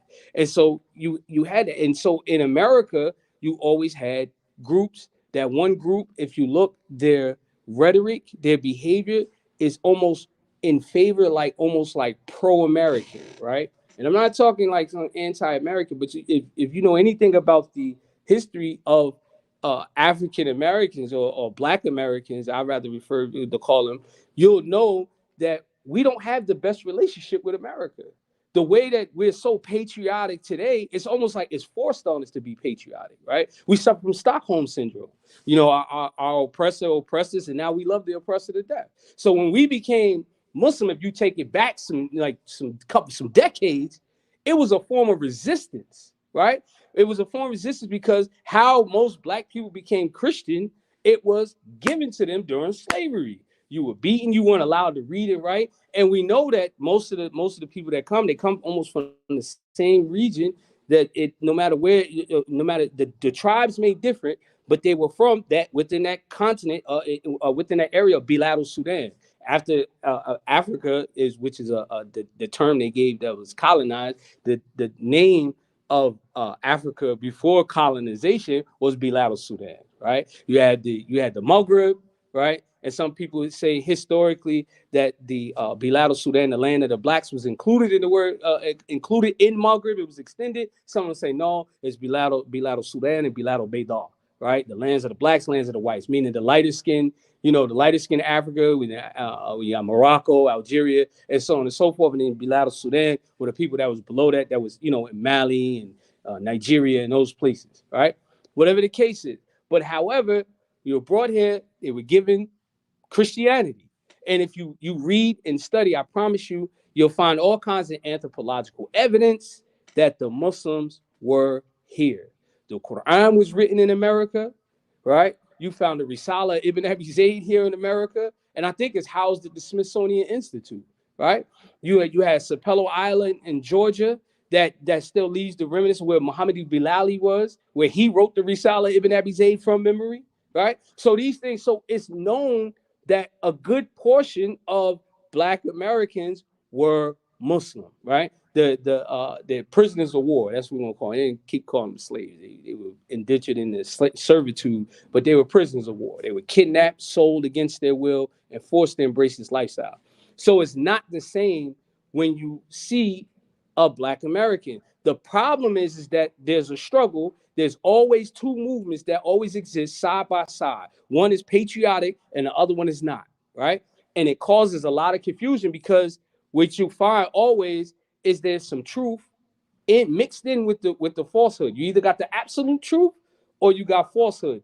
And being that there's some truth in the falsehood, but that inkling or that spectacle of falsehood, it makes the entire thing falsehood, right? And so you'll find it. So you'll find people trying to juggle between the nation and also being Muslim. And then you had that big fitna, right? Savior days come, you see brothers in there with turbans and thobes on, and now they do Juma, so you see them going to their Jumas, they fast Ramadan now. That you see, brother. So the confusion is always there, right? Family, the whole family breakdown, everything is associated with this. When I became Muslim and I seen Black Muslims, family was what you could identify them by, right? You seen them, man, woman, child. Some men had multiple families, right? One thing they always had, they had a lot of kids. That's all you used to see. Imagine little kids running around, they sitting in lectures, it was kids, right? One thing that you see now that's dying out, the constant study of the Hadith al-Sharif, the Hadith of the Prophet Sallallahu Alaihi Wasallam. Why? Because now this has been the new battle. So it's starting to pull you away from Islam, right? What do I mean pulling away from Islam? You acknowledge yourself as Muslim, but you start to find yourself having resistance to the practice of Islam. So then you'll start to bring up that new argument. So here it is, the Sunnah, now you have culture, right? This the new rhetoric of the American, this is the American struggle right now.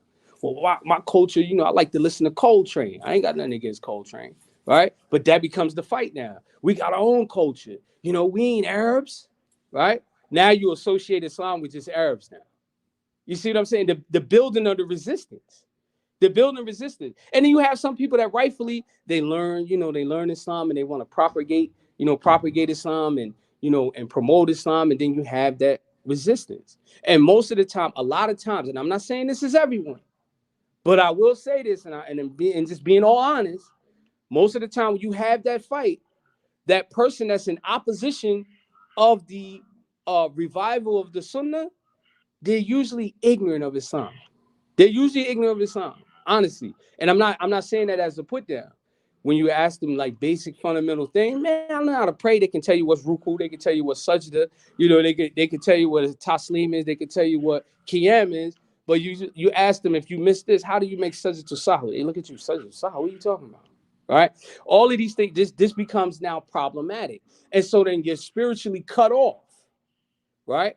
You're spiritually cut off because if the salat is not sound, how do you have that connection with Allah subhanahu wa ta'ala? That's the first thing that connects you with Allah after the shahada, is the salat. The very first thing. If you're making salat improper, how will you have a solid spiritual connection?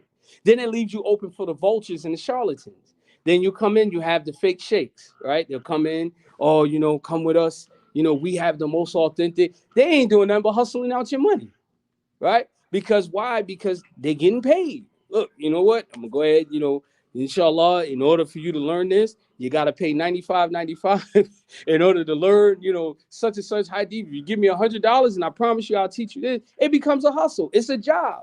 And most of the young guys, they're leaving, going overseas to go study, they're getting degrees and they're coming back and they're setting up shop. But they realize, they're like, look, I got a master's degree, I got a doctorate in Islam, or I got a bachelor's, man, I gotta get paid.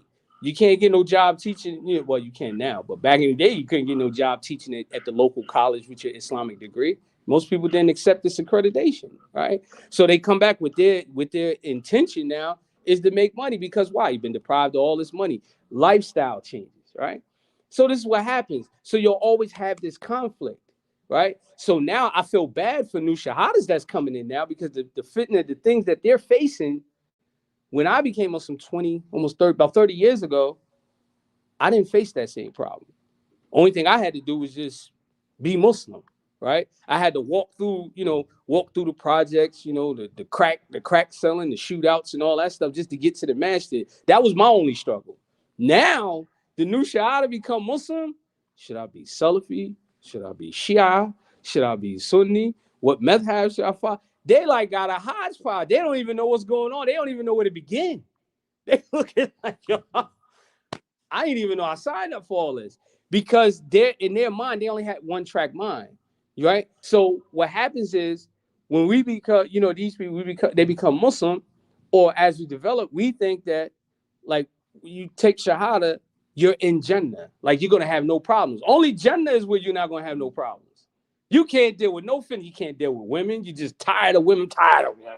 I ain't just tired of these brothers. Tired of this sister. You're just tired. You come in Islam. You're just tired. Right? You become Muslim and you're frustrated. Your life is you feel like your life is complicated. You're forced by decisions. Should I eat halal? Well, I can't eat halal. My favorite stores don't have halal food, but I love McDonald's. I love Burger King. I love KFC. I love. Now you feel like I don't even know what's going on. When you become Muslim, it's all about your sacrifice. You made a decision to make a change. It's about sacrifice. But however, with all of the multitude of lectures going on and people are emphasizing on one thing, and if you listen closely, they're all pretty much honing in on the same thing, and you get that it gives you a jolt, but you see a lot of people are burning out as time progresses. It's almost like you sit down. I'm talking about the people that come into Islam with this rush. It's like a rush. It comes in and they burn out. They go out just like a candle. It's gone. And you're looking for them. They're burnt out. They're depressed. They suffer from depression, anxiety. They can't get it together. When you just do simple things. At one point in time, just like during the time of the Prophet ﷺ in Medina, the Masjid was the gathering place. Right? If there was at once upon a time, the gathering place and any announcements that was to be made, it'd be made at the Salat or after the prayer or after Jummah, where the people want to congregate and gather together. Now, people have left the actual physical gatherings, and now you resorting to internet. You're literally resorting to internet. What's left after the internet? I don't know what we're gonna go to next after the internet. Once the internet is over, what's the next thing? Just give it up altogether. So people are moving away from that, but you need to see that actual physical living person practicing Islam, because it has more of an impact than actually hearing the words. I was growing up in our projects. We used to have Muslim families. You'll see them, right? And you had and in my mind, this is how my mind worked when I was a child. You had the nation, right? You had basically the general body of Muslims who were, and I'm talking about indigenous Muslims, Black American Muslims from Imam Muhammad's community, and then you had what was the more popular and outward, which they weren't Muslim, was the Ansar Allah community, right? The Ansar Allah community wore thobes, they wore turbans, their women were fully veiled, right? And so our attention always focused on them because they looked different from everybody else that we're used to seeing. So, and not saying that nobody else didn't look like a Muslim. You knew like the people from Imam Muhammad's community was Muslim because they Kufis. They had some sharp Kufis, right? But the nation, nah, we wasn't convinced. We wasn't sold. We used to call them the Bean Pot Brothers. Like, yo, the Bean Pot Brothers over there got the paper. We knew what they were talking about. They claimed to be Muslim, so we took that at face value. But we didn't know that they weren't really Muslim, if you kind of like get what I'm saying. But however, our attention always turns to the people that you seen them out with, because people see your actions before they even hear your words. And so that had an impact on a lot of us, because a lot of people joined that movement, that Ansar Allah movement, with Dr. York. And later on, he got exposed that he wasn't Muslim. And so then we were looking for the next best thing, next best thing. We like, okay, what's going on now? And a lot of people started converting to Islam. So as we grown now, there were a lot of more issues were coming up, meaning there was more information being given, right? And why I'm saying information versus knowledge, because knowledge is something that can be put into practice, that's beneficial, that can be put into practice. And when you're defining it from an Islamic reality, knowledge is something that's nafi, right? And nafi is a beneficial knowledge, but it's also something that help you get the Jannah. You can't take that away. That at the end game is to get the Jannah, right? And so it has to be beneficial knowledge. So like I said, a lot of information. And what it seems like happened is, with the spread of the information, there was lack of amal. There was lack of practice. The practice now, people started moving away. Give you a prime example. At one point in time in life, the masjid was the center of everybody's life. You got off of work, you came to the masjid, you went home. That was always the routine. If you had a family, you get off of work. Like there was certain days that brothers took and brought their entire family to the masjid. It was like, like a day. If you were like, and I'm talking from growing up in New York, if you were a vendor, whatever your job was, there was always a day that was given and dedicated where you were with your wife and your children, and it involved you coming to the masjid. So we'd be like, listen, we ain't gonna see Abdullah, today's the day with his family. But when you're saying that, meaning he's not gonna be hanging with us, but we'll see him in the ranks for the prayer because that's the day he brings his wife and his kids, right? Now, as time went on, then you had the entire argument.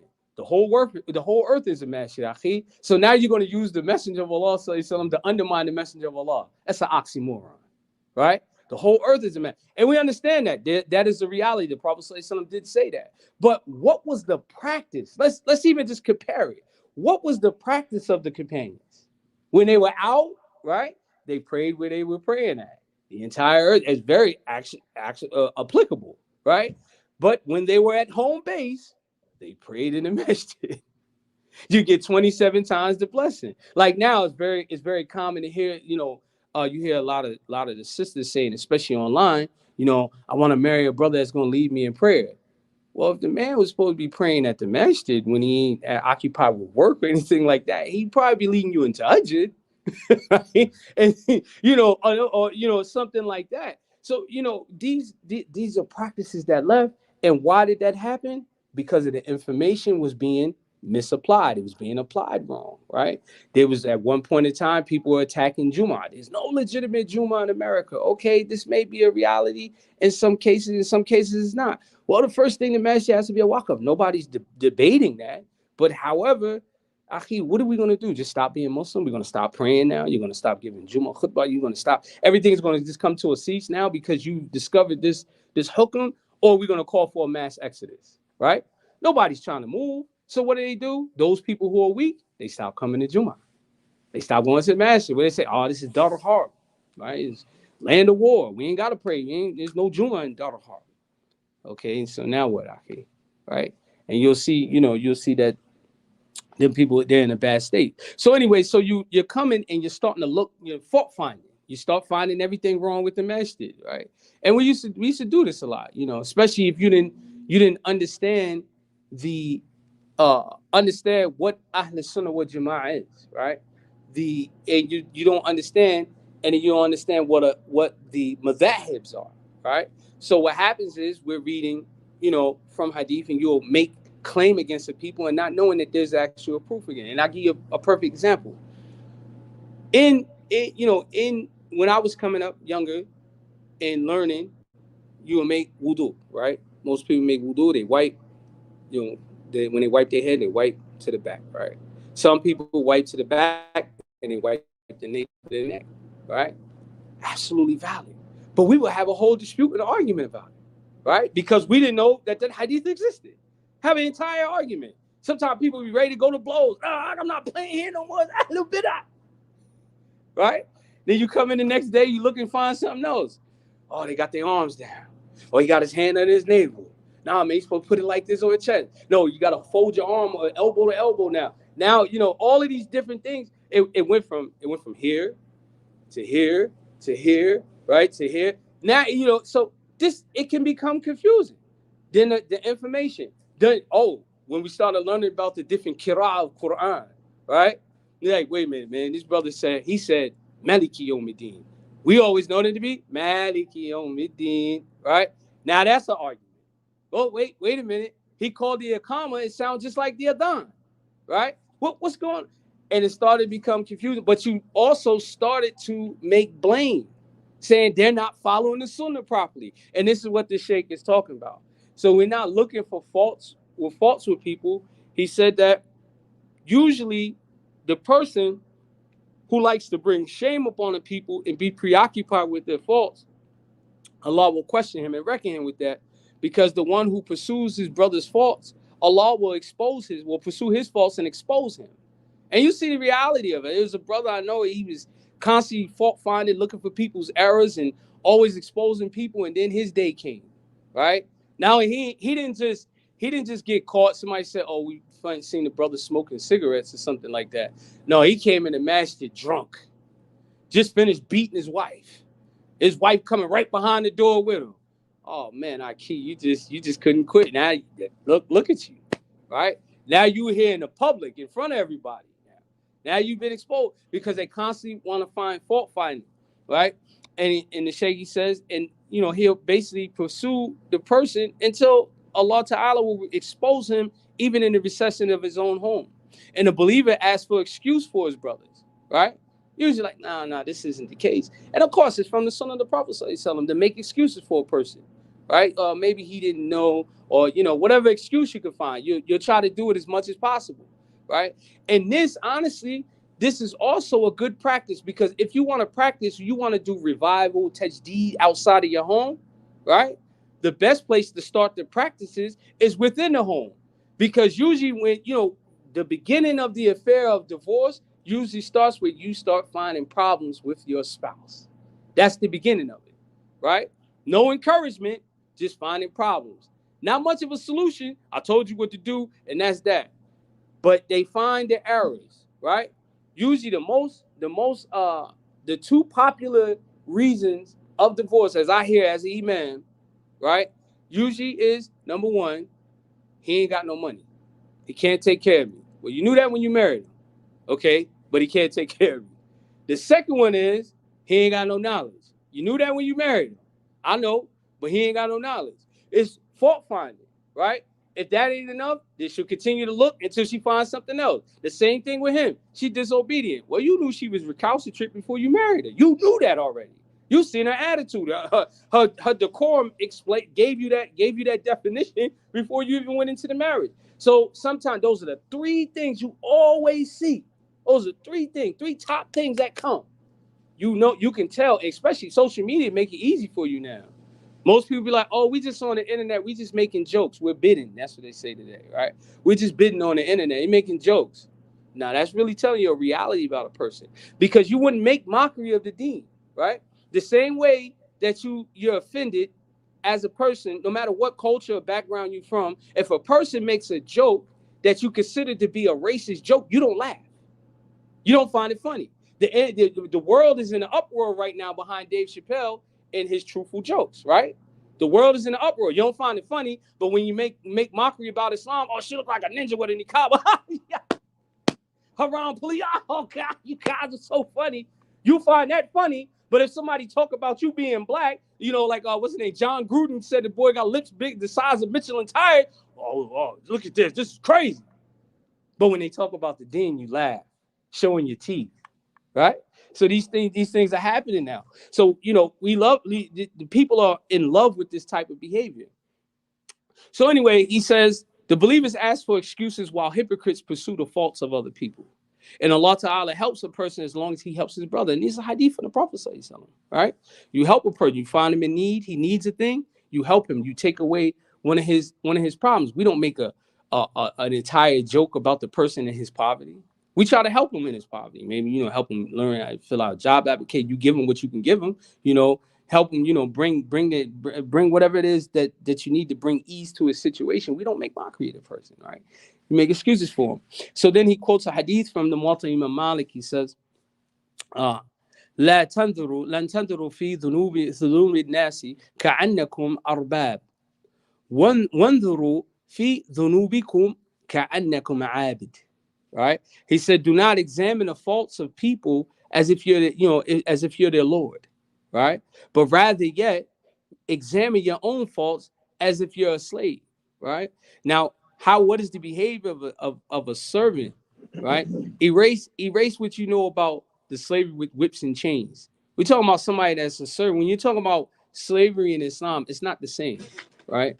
It's not the same. When you mention slavery, oftentimes, especially people from a Black American background, like, man, listen, no, it's actually a way of occupying, employing people, basically, right? So you're more so working almost like we call it maids, You're working more as a maid. There's no whips and chains involved, right? As a matter of fact, Islam is very intolerant of mistreatment of people that is under your authority, right? You're encouraged to free a person from mistreatment, right? You're encouraged to marry the female slave that is under your charge, not keep her as a slave or mistreat them. So but the person with the mindset of a slave, they'll always worry about the opinion of the master, right? Now, you're supposed to be the slave of Allah subhanahu wa ta'ala. You're supposed to be Abdullah, so that you should be examining yourself so that you can be right in your presentation to your master, who is Allah subhanahu wa ta'ala, right? So you examine your own faults. You worry about, not so much worry about yourself when you cut the rest of the world off, but when it comes to looking for errors, you got plenty of your own to occupy yourself with. So anyway, so he quotes As-Sulami in his Kitab al-Uyub al-Nafs. He said, among the faults of the nafs is being preoccupied with the faults of other people and being blind to your own fault. Muhammad ibn Abdullah ibn Shadan said, I heard Ibn Zaydan say, I saw some people who had many faults, right? And as a result, they were quiet concerning the faults of other people. And thus Allah Ta'ala covered their faults and wiped them out. And then I saw some people who did not have faults, right? But they were preoccupied with the faults of other people. And as a result, many faults fell upon those people. And this happens oftentimes because you're preoccupied. You're so, this person, that person is, is kufar, and this person's a munafiq, and that person's a mubtadi, and this person is this, and that person is that, And I'm not saying that sometimes it's not rightfully done. There's sometimes where that's necessary. Those things happen not so it happens in order as a method of protection of the deen, right? Because at times your word will protect the deen, and then there's times where you have to take up physical arms in order to protect the deen, right? If you don't want someone to promote, let's say, the belief of atheism, they're saying that there's no such God, no such thing as a God, right? We Ahl Sunnah wal Jama'ah, we believe that Allah Ta'ala is mawjood, He exists, right? And so we're not going to say somebody that comes in as a Muslim, well, I'm Muslim because I believe that Islam is right, but I don't believe that there's a such thing as a God. Right? We'd be like, yo, you're not Muslim. It don't matter what you do. You can pray 1,000 rakats every night. You can fast 1,000,000 days. You're not Muslim, right? That is the reason of dealing with that whole issue of takfir. Not because someone differs and they have a valid differing with you, for some especially a reason of fiqh, oh, he's a kufar, don't pray behind him and things of that nature. That's different. So he says, if you realize the liability in bringing shame upon a people, being preoccupied with their faults is a grave deed and a tremendous sin, then know also that the excuse for making objecting to someone is difficult as well. That's where a big part of our disunity comes at in the Muslim community in America, all over the place, right? I'm telling you, you'll go to some towns, the Masjid, you'll be like, oh man, Islam is growing. No, it's not growing. What happened is they're splitting off from the other masjid across town, and they took some of the people with them. And they break out, and you're like, oh man, there's five masajid in the town. And some of these places be big old factory buildings, right? Huge buildings that could probably fit about 2,000-3,000 people in there. And if you did like a little census, it's about 2,000-3,000 people, 2,000-3,000 Muslims in that town, but you got 5 masajid, right? You got 5 masjids in the town. All of them used to be with it. All you got to do is sit with the elders. They'd be like, oh yeah, this masjid was the first masjid. And then the other one, masjid such and such came from, the brothers was here. And then they started, and then they split off from that masjid. That is American history. When you want to talk about American Islamic history in most inner cities, that is the history of it, right? Oh, you think it don't go on in the immigrant community? Or the first time I ever learned that Egyptians and Pakistanis don't really get along. Guess where I learned that from? In the masjid. Because the Egyptian and Pakistani were under one roof. And then after that, they split. And there was the Egyptian masjid, what got labeled as the Arab masjid. And then you had the Pakistani masjid. I'm not making this up. It's the reality. This is the reality. So and then on top of that, then they don't have working relationships. They avoid each other. They avoid each other like they're not even Muslim. They don't even promote tolerance. There's two masjids in Philadelphia where our masjid at in Southwest Philly. The population there is between black black Americans, Caribbeans, and West Africans, right? There's two masjids literally around the corner from each other, literally, and they used to be one masjid, and they split. But when you look at the history, the two imams, they're from the same country. I won't mention the country, but they used to be tribal leaders, and they used to fight with each other back in Africa, in their village. Literally, and they both told me the same story. Yeah, he was the leader in the village, and we used to fight, and shoot at each other, and things like that. And I was starting to think, I'm like, well, the only difference is here is that it's probably two rival gangs. That's the only difference. Sometimes the narrative being told by the media is the perception that you have. But and they won't do Eid together. None of that. No, they do eat together. They do Eid together? Now they do? Because I remember at one point they wouldn't even do that. They wouldn't even do that, but they won't pray together.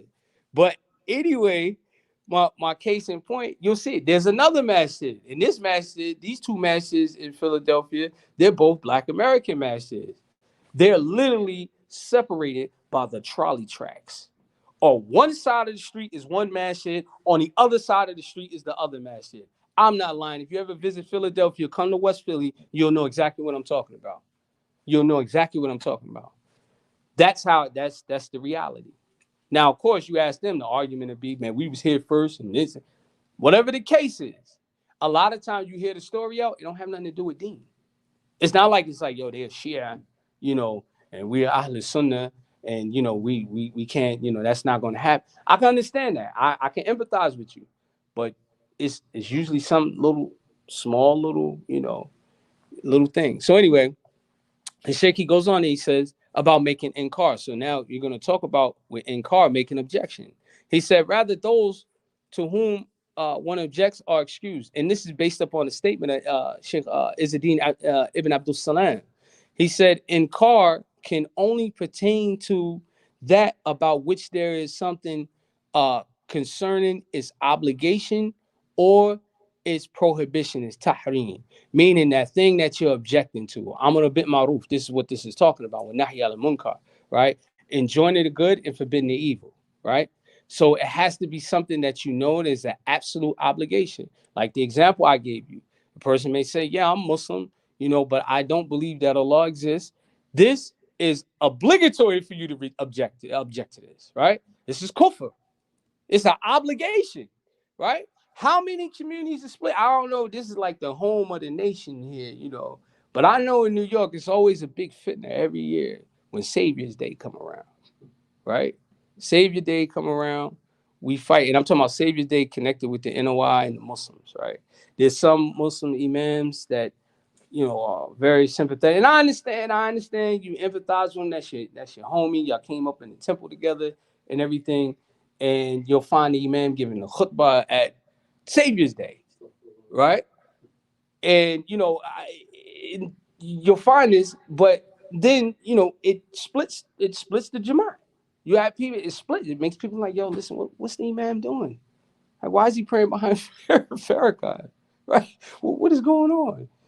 So you understand. And sometimes those type of positions you take, you're not promoting unity, because our thing we always say is, oh, they're coming over, they're getting close to joining.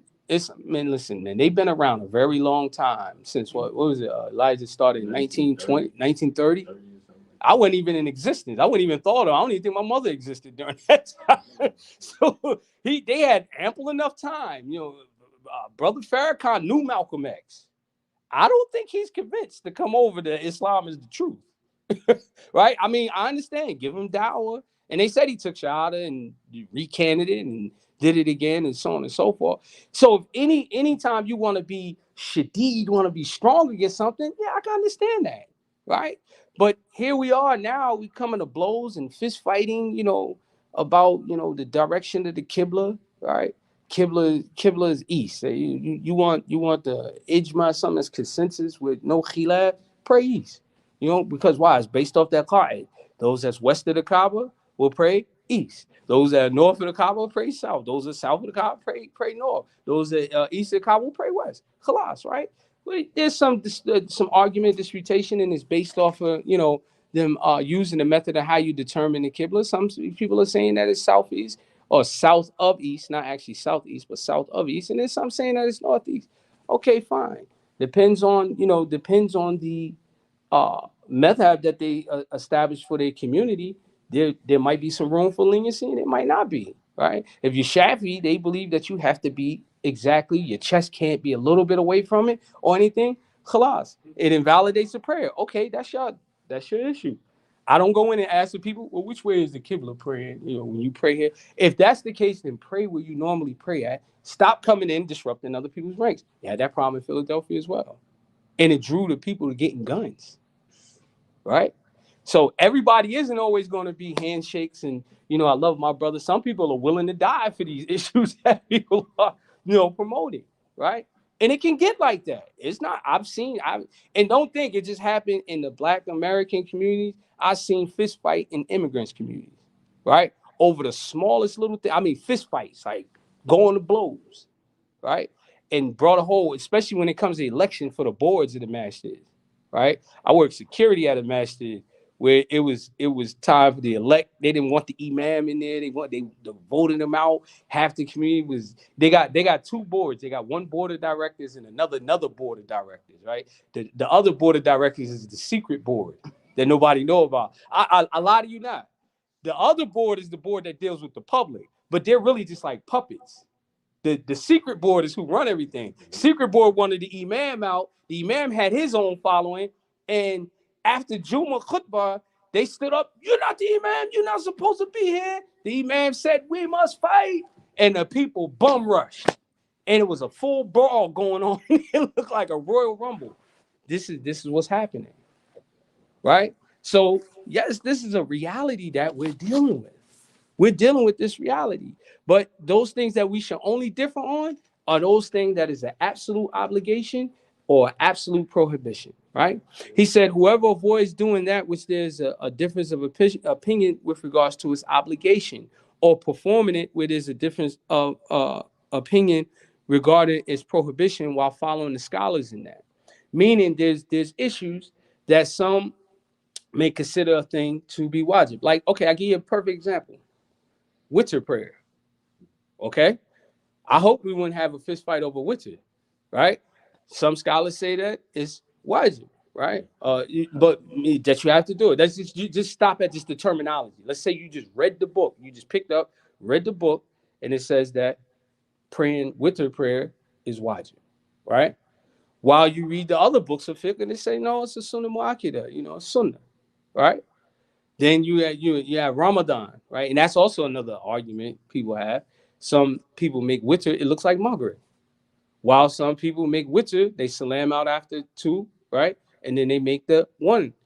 That's also, we're not going to have a fist fight about that. We shouldn't even be objecting to each other, right? As long as you're imitating the scholars in that particular issue. This is what it's talking about. And when you're saying, of course, when you're saying imitating the scholars in that issue, we know that it's backed by a source of the Sunnah. Okay, we have to understand that we're talking about trustworthy ulama ameen, right acting scholars. You trust, trustworthy scholars, somebody that's not treacherous, right? So the Sheikh, he goes on and he mentions, he says, there's no objection to him against that. And there can only be an objection to him if he is following a scholar in an issue whose legal judgment has been repealed, has been, something that had to be retracted. Because sometimes people make an ijtihad, scholars make an ijtihad, right, on an issue. And that issue, maybe a weak issue, and he didn't find anything in opposition to it, but later on, you come to find out that position was actually, incorrect to follow, and people abandon that particular practice, right? And this is what he's talking about. He said, if he's ignorant of that, then there's no objection against him. Say, I didn't know that you're not supposed to do this or do that, right? But, however, there's no harm in guiding him to what is better, right? There's no objection to him because he is not committing something that is clearly forbidden. This is because it is not incumbent upon to follow anyone who says that something is haram or says that it's an obligation to follow that thing. Why is he saying that? You got to pay attention to the words. You don't have to follow someone that is saying that it is haram, right? Imam Malik, he never used to. If you ever understand me, I'm a student of the Maliki madhab. One of the statements that you'll find Imam Malik did, people will come to him from all over. He'd be like, well, I hear they practice this, let's say in Basra, right? He'd be like, well, what I know from the people of our city, in our city, we didn't practice this. According to us, we didn't do this, right? He didn't. No, it's haram, it's wrong, this, that, and the third, But however, when you study the hukum, you may find a thing that is an obligation. Like for instance, I'll give you an example. Within the Maliki school and the Shafi school, where they differ. All right, let's talk about Qunut. The Qunut dua. Both Shafi and Malik, they do the Qunut in Salatul Subh, in Fajr, right? In Fajr prayer. However, Shafi says that if you miss the Qunut, you owe Sajdatul Sahw. That you have to make 2 sajdas before you salam out, right? Or else the prayer is invalid. Versus Imam Malik, he says, no, it's a sunnah. Sunnah it's a sunnah. And if you forget it or you don't know it, it's no problem, not an issue, right? But however, could this be a thing that divided community? Absolutely, based upon ignorance. Oh, don't pray behind the imam. He doesn't do Qunut. You see that? You understand? You see what's happening here? So, but because if you understand, Imam Shafi says that it's an obligation, right? Imam Malik says it's a sunnah. Not saying that you abandon the sunnah because it's a practice. It's a practice, that they practice amongst most Malikiyah, that they do Qunut at Fajr time. But however, the hukum, the judgment that's given, he says it's a sunnah, and if it's missed, no problem. Wait, Imam Shafi says if it's missed and you don't make a sajdatul sahw, the prostration of forgetfulness, then the prayer is invalid in its totality, right? So you're not obligated to follow that. So if I, myself that is not an adherent to the Shafi school, then it's not, there's no problem against me, if I'm following my school of thought in that particular masala, in that particular issue. And this is what he's mentioning here.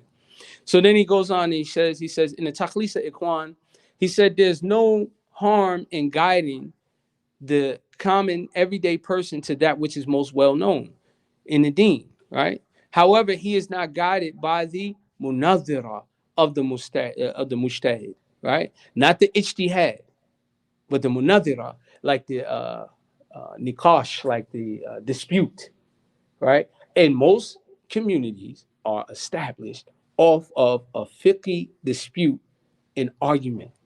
I promise you that.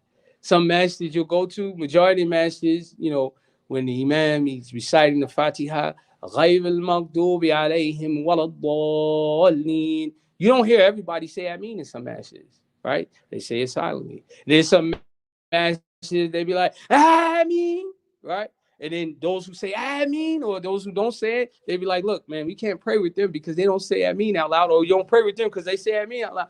But both are correct in their position. But why are we keep splitting up? And like I said, it's an oxymoron. How are you going to use the sunnah to undermine the sunnah? Right? We have to begin to understand. We have to evolve. But one of the ways of evolving and engaging in tajdid is that we have to begin to start to address things with knowledge. That means that knowledge has to be established. I stop you what you're saying right now. Mm-hmm. I was driving taxi in O'Hare. Mm-hmm. After it was like a Maghrib. Okay. After one over there, we have some of the taxi drivers. Mm-hmm. Be an imam. Mm-hmm. After just say the camera. Mm-hmm. After we do the prayers. After you say Allahu Akbar, I say Allahu Akbar. Salam alaikum, salam wa rahmatullahi wa barakatuh. One of a Pakistani guy, oh, you can't do that. Just quiet. When imam says something, just quiet. Like what? After he told me, so another guy was standing over there. Don't tell me that. Right. You can do both of them is the same thing. Right. Nothing wrong with that. Right. It's like argue after just walk out. Right. And it turns into a big argument. He was so upset with me. After the way he was upset, he tried to make me get upset too. You know what? Let me stay away from him. Listen, listen, man. Alhamdulillah, it didn't get that. I've seen, you know how people when they line up for salat. Now, this time, I actually be honest with you. In all fairness, this brother wasn't wrong. Okay, so we lined up for prayer. I forgot what prayer it was. It's in Philly. We're lining up for prayer. So shoulder to shoulder is sufficient for some people. Lining up evenly, you may not have to touch bodies. That's sufficient for some. And for some, they say, no, we're going to literally shoulder, ankle to ankle, right? So there's one brother, he was that position, shoulder to shoulder, ankle to ankle. So the brother, he stood next to me. Okay, I'm used to this. I do this all the time. We pray in the Masjid. I'm used to the brother wedging his foot against my foot, rubbing his shoulder on my shoulder. Okay, no problem. All right, fine. The other brother, he was like, I can't, you got to move. So the brother like, man, don't tell me how to practice my deen. So I'm like, subhanAllah, it's not good. So we made it through the salat. So afterwards, the brother, they step outside. So the brother was like, listen, man, I wasn't really trying, to offend you, but, the sunnah is to, line up like this and, foot to foot. So he's like, listen, man, don't tell me about Islam. You need to worry about your kids. You a bum. You this, that, and the third. So I'm like, whoa, what's going on here? But now I'm looking at the body language. Now, this guy, a young boy, he just came off the streets. So as he's arguing, I notice his stove is going up. And while his stove is going up, I noticed something black was coming out his waistband. And I took it from him, right? Me and another brother took it, disarmed him. Nah, we're not going to do that. This not how, man, you ain't going to disrespect me like that. Listen, I understand, you ain't been Muslim that long, but this not what we going to do. All right? This is not what we're going to do. He wasn't wrong, right? He wasn't wrong. What I'm saying he wasn't wrong just telling the brother, look, we need to line up for the salat. The brother who was actually rejecting, his whole behavior was actually incorrect. Where the brother went wrong, he was ready to draw a weapon on another brother. That's what we was like, you can't, that's not what we do. That's not how you do it. The brother want to you're not responsible. You can't give him paradise or hellfire. Understand that. But you gave him the message, that shit, your job is done. Go home about your business, right? He's like, nah, man, listen, right now, this is enough. This is going on. You felt violated. And now you're ready to get revenge. And so you're going to take his life? And then that's when he kind of came back to his senses. Like, all right, you know what? You're right. MashaAllah, I did, I just became Muslim. I left the streets because of it. Right, exactly. Now you cooking. Let's go home. See you later. So, right? But this is what happened. Now, I'm going to tell you the other problem. The Masjid we went to, it wasn't, I'm not going to use the names and stuff like that, but it wasn't of the orientation that where they're being educated at. So sometimes at this particular Masjid, they didn't really have an Imam. They didn't have a direction they were going. Those kind of masjids, it's almost like a free fall, right? Anybody gets up and lead prayer. Whoever's in there, lead prayer. Whoever, whatever. So sometimes the younger guys, they would come and you can hear the salat and everything outside because it has a speaker. And who's leading the prayer because most of the people that lead the prayer there, even though they don't have an imam, they're regular. So they come, all these young guys are standing outside. I'll come in the morning, for soup, we go in. Hey, what's going on? Why y'all standing outside? Man, I ain't praying behind him, right? This is what's happening. This is what's happening. So the only way that you're going to be able to do this, you have to acknowledge that there's a problem. And part of the problem is that we have to cool out on objecting unless it's something that's clearly haram. Now, meanwhile, some of the same crowds, they're accepting the fact that you're fornicating and committing adultery, right? You got a girlfriend. They don't say nothing about that. You get high on drugs. They don't say nothing about that. But let you put your arms and put your hands under your navel and pray. A'udhu billah. You see, now you understand where we're going now? This is the problem. The mindset has to change, but it has to be done with knowledge. It has to be done with knowledge, right? And this is what's happening. And so the more that this goes on, and usually what happens with them kind of people, everybody just leaves them alone like a plague. That's not helping the problem. Sometimes you have to roll up your sleeves and get a little dirty, right? Listen, okay, bring your proof, right? And honestly, once you start shutting them down, then eventually they'll just leave you alone. Like, I ain't even gonna come here no more. That's how they deal with you after a while. When I was Imam in this match in Philly, That's how it became. You know, they would come. Hey, listen, there's no proof for this and there's no proof for that. What are you doing? And then when you start sitting down and you talking to them about it, and it's like, you know what? We ain't even gonna pray there no more. Alhamdulillah, you know, inshallah. I'll see you later, inshallah. What happened? It became peaceful for a little while until everybody started coming back. But usually what happened, our experiences, they usually just fade away. You're like, oh, you don't want to pray here? You go pray at the masjid you feel comfortable at. We're not forcing you to pray here. But when you come here, you know, please just don't disrupt us. You know, and this comes, and it has to start at home. We have to educate our families because our families also come to the masjid as well. We might have a child that is, like, some of the things, like I was telling my son, my son, when he came in, I said, one of the things you do is, is bad etiquette. And I learned this from some of my teachers, and some of my teachers were Hanafi. Don't sit with your feet facing the Qibla. They'll find offense to it, right? Oh, okay, right. But if you don't educate, your child sitting there, you might eat a brother. Oh, you got your feet facing the Qibla. You start a big commotion. You see? So this is what I'm saying. And other places, other places and cultures, in madhabs, they don't have that same issue, right? And one of my teachers, he studied in Mauritania. He used to teach a class, lay it down like this. Right? Some circles they'll be like, yo, that's bad etiquette. But the teacher taught like that, So it's all a matter of region. You have to understand that. So unless it's something that is absolutely haram or absolutely an obligation, there's room to wiggle about the argumentation or whether you feel. Unless you're in a area or enclave or village or where you at, where everybody's practicing that, that particular madhab, then of course you're going to start finding objection there because you're coming with something new. So to speed it up, in closing,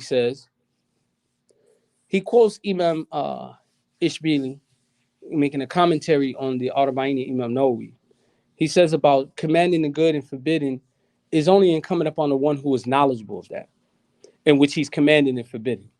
Because if he does have that knowledge, then he's not going to command you by anything other than sound knowledge. And he's also going to know the opposite position. And if not, he's open to learning and correcting. Did not Muhammad al-Shaybani take company and learn from Imam Malik and had discussions with Imam Malik and like, wallahi, if Abu Hanifa was here, he probably would have changed his position based off of what you just taught us. Right? These are the giants that you're talking about, who you debate about because of their positions. But us, with our closed-minded, and lack of knowledge, we become rigid, right? And become fanatics almost, and practicing ta'assub. And Sheikh Muhammad talked about that in his class, in his presentation, right? Ta'assub, you become fanatics. So he says, it is from the matters of the outward, like the prayer, fasting, fornication, adultery, drinks and intoxicant, and things that every Muslim is knowledgeable of these things, because that it's haram. It's haram to smoke, take intoxicants. It's haram to have girlfriends, right? All these things we're familiar with that. But when it comes to the details, right, the specifics, where you're getting more detail, that might not be where our specialty is at, right? So we shouldn't be arguing whether you should do 2 taslims or 1, right? We shouldn't be fighting about that, because both has its sources in the deen. So then he says, however, when it's from the details of the actions and the words and what is included from the realm of ijtihad, then there's no way for the common person to enter into any discussion concerning that, nor is there any way for them to object to it. And that is only fitting for those people of knowledge to do, since the scholar only objects to that which they in which they agreed upon. As for that in which there is disagreement, there's no objecting concerning it. And he then said, after a few words, however, the scholar should be willing, out of sincerity, to emerge from differences, because that is better and more accepted and highly recommended for his own action than others. This should be encouraged by way of gentleness. The scholars have agreed to eventually emerge from differences. It is mentioned in the Ad-Darari, a text. He says, whoever is strict, Allah Ta'ala will be strict with him. And what Allah Ta'ala desires from this ummah, when there's disagreement among them, that ease may be the result. And it is for this reason that Allah Ta'ala revealed the Quran as an Arabic book, and since the Arabic language is sufficiently vast and is capable of embracing diverse meanings, and which is amazing, because a lot of the ikhtilaf that you'll find is based off of Arabic language, right? Like for instance, when you're talking about wudu, and it talks about wamsiku bi ras, right? That bad in there, according to Imam Malik, you have to wipe the entire head. According to Imam Shafi, you only got to wipe a strand. According to Abu Hanifa, you got to wipe at least like a fourth of your head, right? So all this is based off of that, and his reasoning is based off of something pertaining to the Arabic language. They're not denying the ayat. They're saying what's required, how much is required. You know, I said, no, the whole head. You have to wipe the entire thing. You know, Shafi says, no, it's a portion of it. A strand. And Abu Hanifa says, no, it's at least a fourth of it, all right? And it's why sometimes you'll find some Hanafis, they'll wipe their imam, right? And you notice when they put their imam on, they got enough just where they can make, sujood, and that comes from the 7 or 8 spots of prostration, according to which fiqh you follow. But anyway, he says in closing, he says the consensus, the ijma, it upholds the various positions of the mujtahid imams in their all paths, which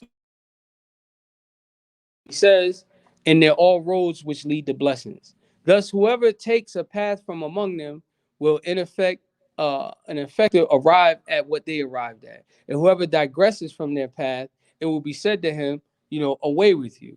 And it is therefore permissible to imitate them in all of their opinions, except that which contradicts the letter of the Quran and the letter of the Prophet ﷺ, the fundamental principles, meaning the qawaid and the ijma or the qiyas, right? And of course, this is for those who are students, right? Up and coming scholars. You're on the rise. Not for the brother who's just passing through just to pray every day. Our affair is just to go in, make our salat, and go home to our family, earn our living, read our mushaf, make sure we get our prayer in for the day, pray out to Tajdid. Those issues pertaining to ijtihad and making decisions and things of that, that's for the real horsemen.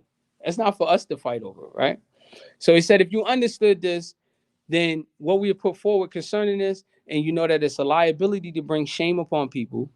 Number 2, to be preoccupied with their faults is a grave sin. It's a grave deed and a sin, and that excuse for objecting to them is very difficult. Number 4, that they are indeed excused. Then know that also it is not permitted. La yajuz. It's not permitted for you to hate the fasiq, the sinful from amongst the people of La ilaha illallah for any reason, and not to speak pious, to speak good of them, right? But rather, you should hate their fisk. You hate the sin, not the Muslim. Hate the sin, not the Muslim. That's even including, the fornicator, the adulterer, right? You hate the sin. When we're talking about a Muslim, right? You hate the sin, you don't hate the person. Sometimes you got to extend that to the kuffar, because think about it. One of the most beloved companions was one time not Muslim. They one time fought against Islam, right? Now we love them without a shadow of a doubt, right? So you hate the kufr, you hate the action, but not the person, not the actual person, because you never know that, the ending is with Allah subhanahu wa ta'ala. The person you hate the most may end up becoming Muslim, right? I don't see it, but yeah, how everybody hated Trump last year, he might become Muslim. You might see him one day with his kufi on, still talking about make America great again. He might be referring to establishing deen now. Let's make America great again. But this may happen. We never know. This is within Allah Ta'ala's control. So anyway, he says, rather you should hate their fisk, their sinfulness, but you love them for their Islam. And this is because their sinfulness doesn't take them out of the realm of La ilaha illallah. Imam Ibn Ta'ilah, he said as a warning and an admonition in his book called Al-Misbah, he said, beware of having enmity towards the people of La ilaha illallah, for they all indeed possess wilayat amma. They possess a general friendship with Allah subhanahu wa ta'ala, right? For they are from amongst the awliya. From the time you become Muslim, what did the Prophet ﷺ say in the Hadith al-Qudsi? The Hadith, he said that Allah Ta'ala says, whoever wages war on my wali, to do what? Be prepared to be seized, right? You don't have that means he's going to wage war. Allah's going to wage war on you if you mistreat his wali, or you wage war against it, and waging war against a wali is like waging war against Allah subhanahu wa ta'ala, and that's a battle you won't win, right? Then he tells you what? That you become a wali by doing what? Taking care of the obligations. Anybody who prays their 5 prayers, fast Ramadan, make Hajj, pay the zakat if they have the ability, take care of their 5 pillars, right? He's a wali. He's a wali. I know we look for the sheikh on the carpet, right, with the big sibha, and his turban glowing. But the everyday brother, brother Muhammad, and brother Abdullah, and Abu Bakr, and all these brothers, they come to the masjid and they hear for all 5 prayers. He's a wali too. He's a wali. His karama, his miracles is the kalima Allah ilaha illallah Muhammad Rasulullah. He take care of his 5 pillars, right? So anyway, he says that if they make mistakes, or if they will come with errors near the sides of the earth, while they have not committed shirk, having associated anything with Allah Ta'ala, then they will meet Allah with it in its light of forgiveness. And whoever has a friendship with Allah Subhanahu wa Ta'ala established for him, then it is forbidden to make war against him, because whoever makes war with him, Allah Ta'ala has declared war on him. And whoever makes war against Allah, then Allah Ta'ala has declared that he will repay him in this world and also in the next. So therefore, when it is not clear whether a person is an enemy of Allah Subhanahu wa Ta'ala, never take him as an enemy. All right. He says, in the last part I'll mention here, he says, if you were to say, what is an example of hating a sinful person for their sinfulness and loving them for Islam, he quotes Imam Ghazali concerning that. He said, the one who had a beautiful wife who was corrupt, right? He loves her from one aspect, maybe her beauty or whatever it is that you love her for, but he also hates the other aspect in another respect, which is, whatever it is that she's doing. And if you look at most marriages, when it's dragged out, you drag the thing out. You want that relationship to be over when things are going bad, but then you start thinking, I just can't let her go. That man that holds on to that woman, and he know the woman ain't no good for him. He still hold on, but he loves her. He loves her for this, but he hates this about her, but he's still with her. That's how we got to be with our brothers. You have to show that same hilm, that same clemency towards your brothers. Like, man, I hate this brother.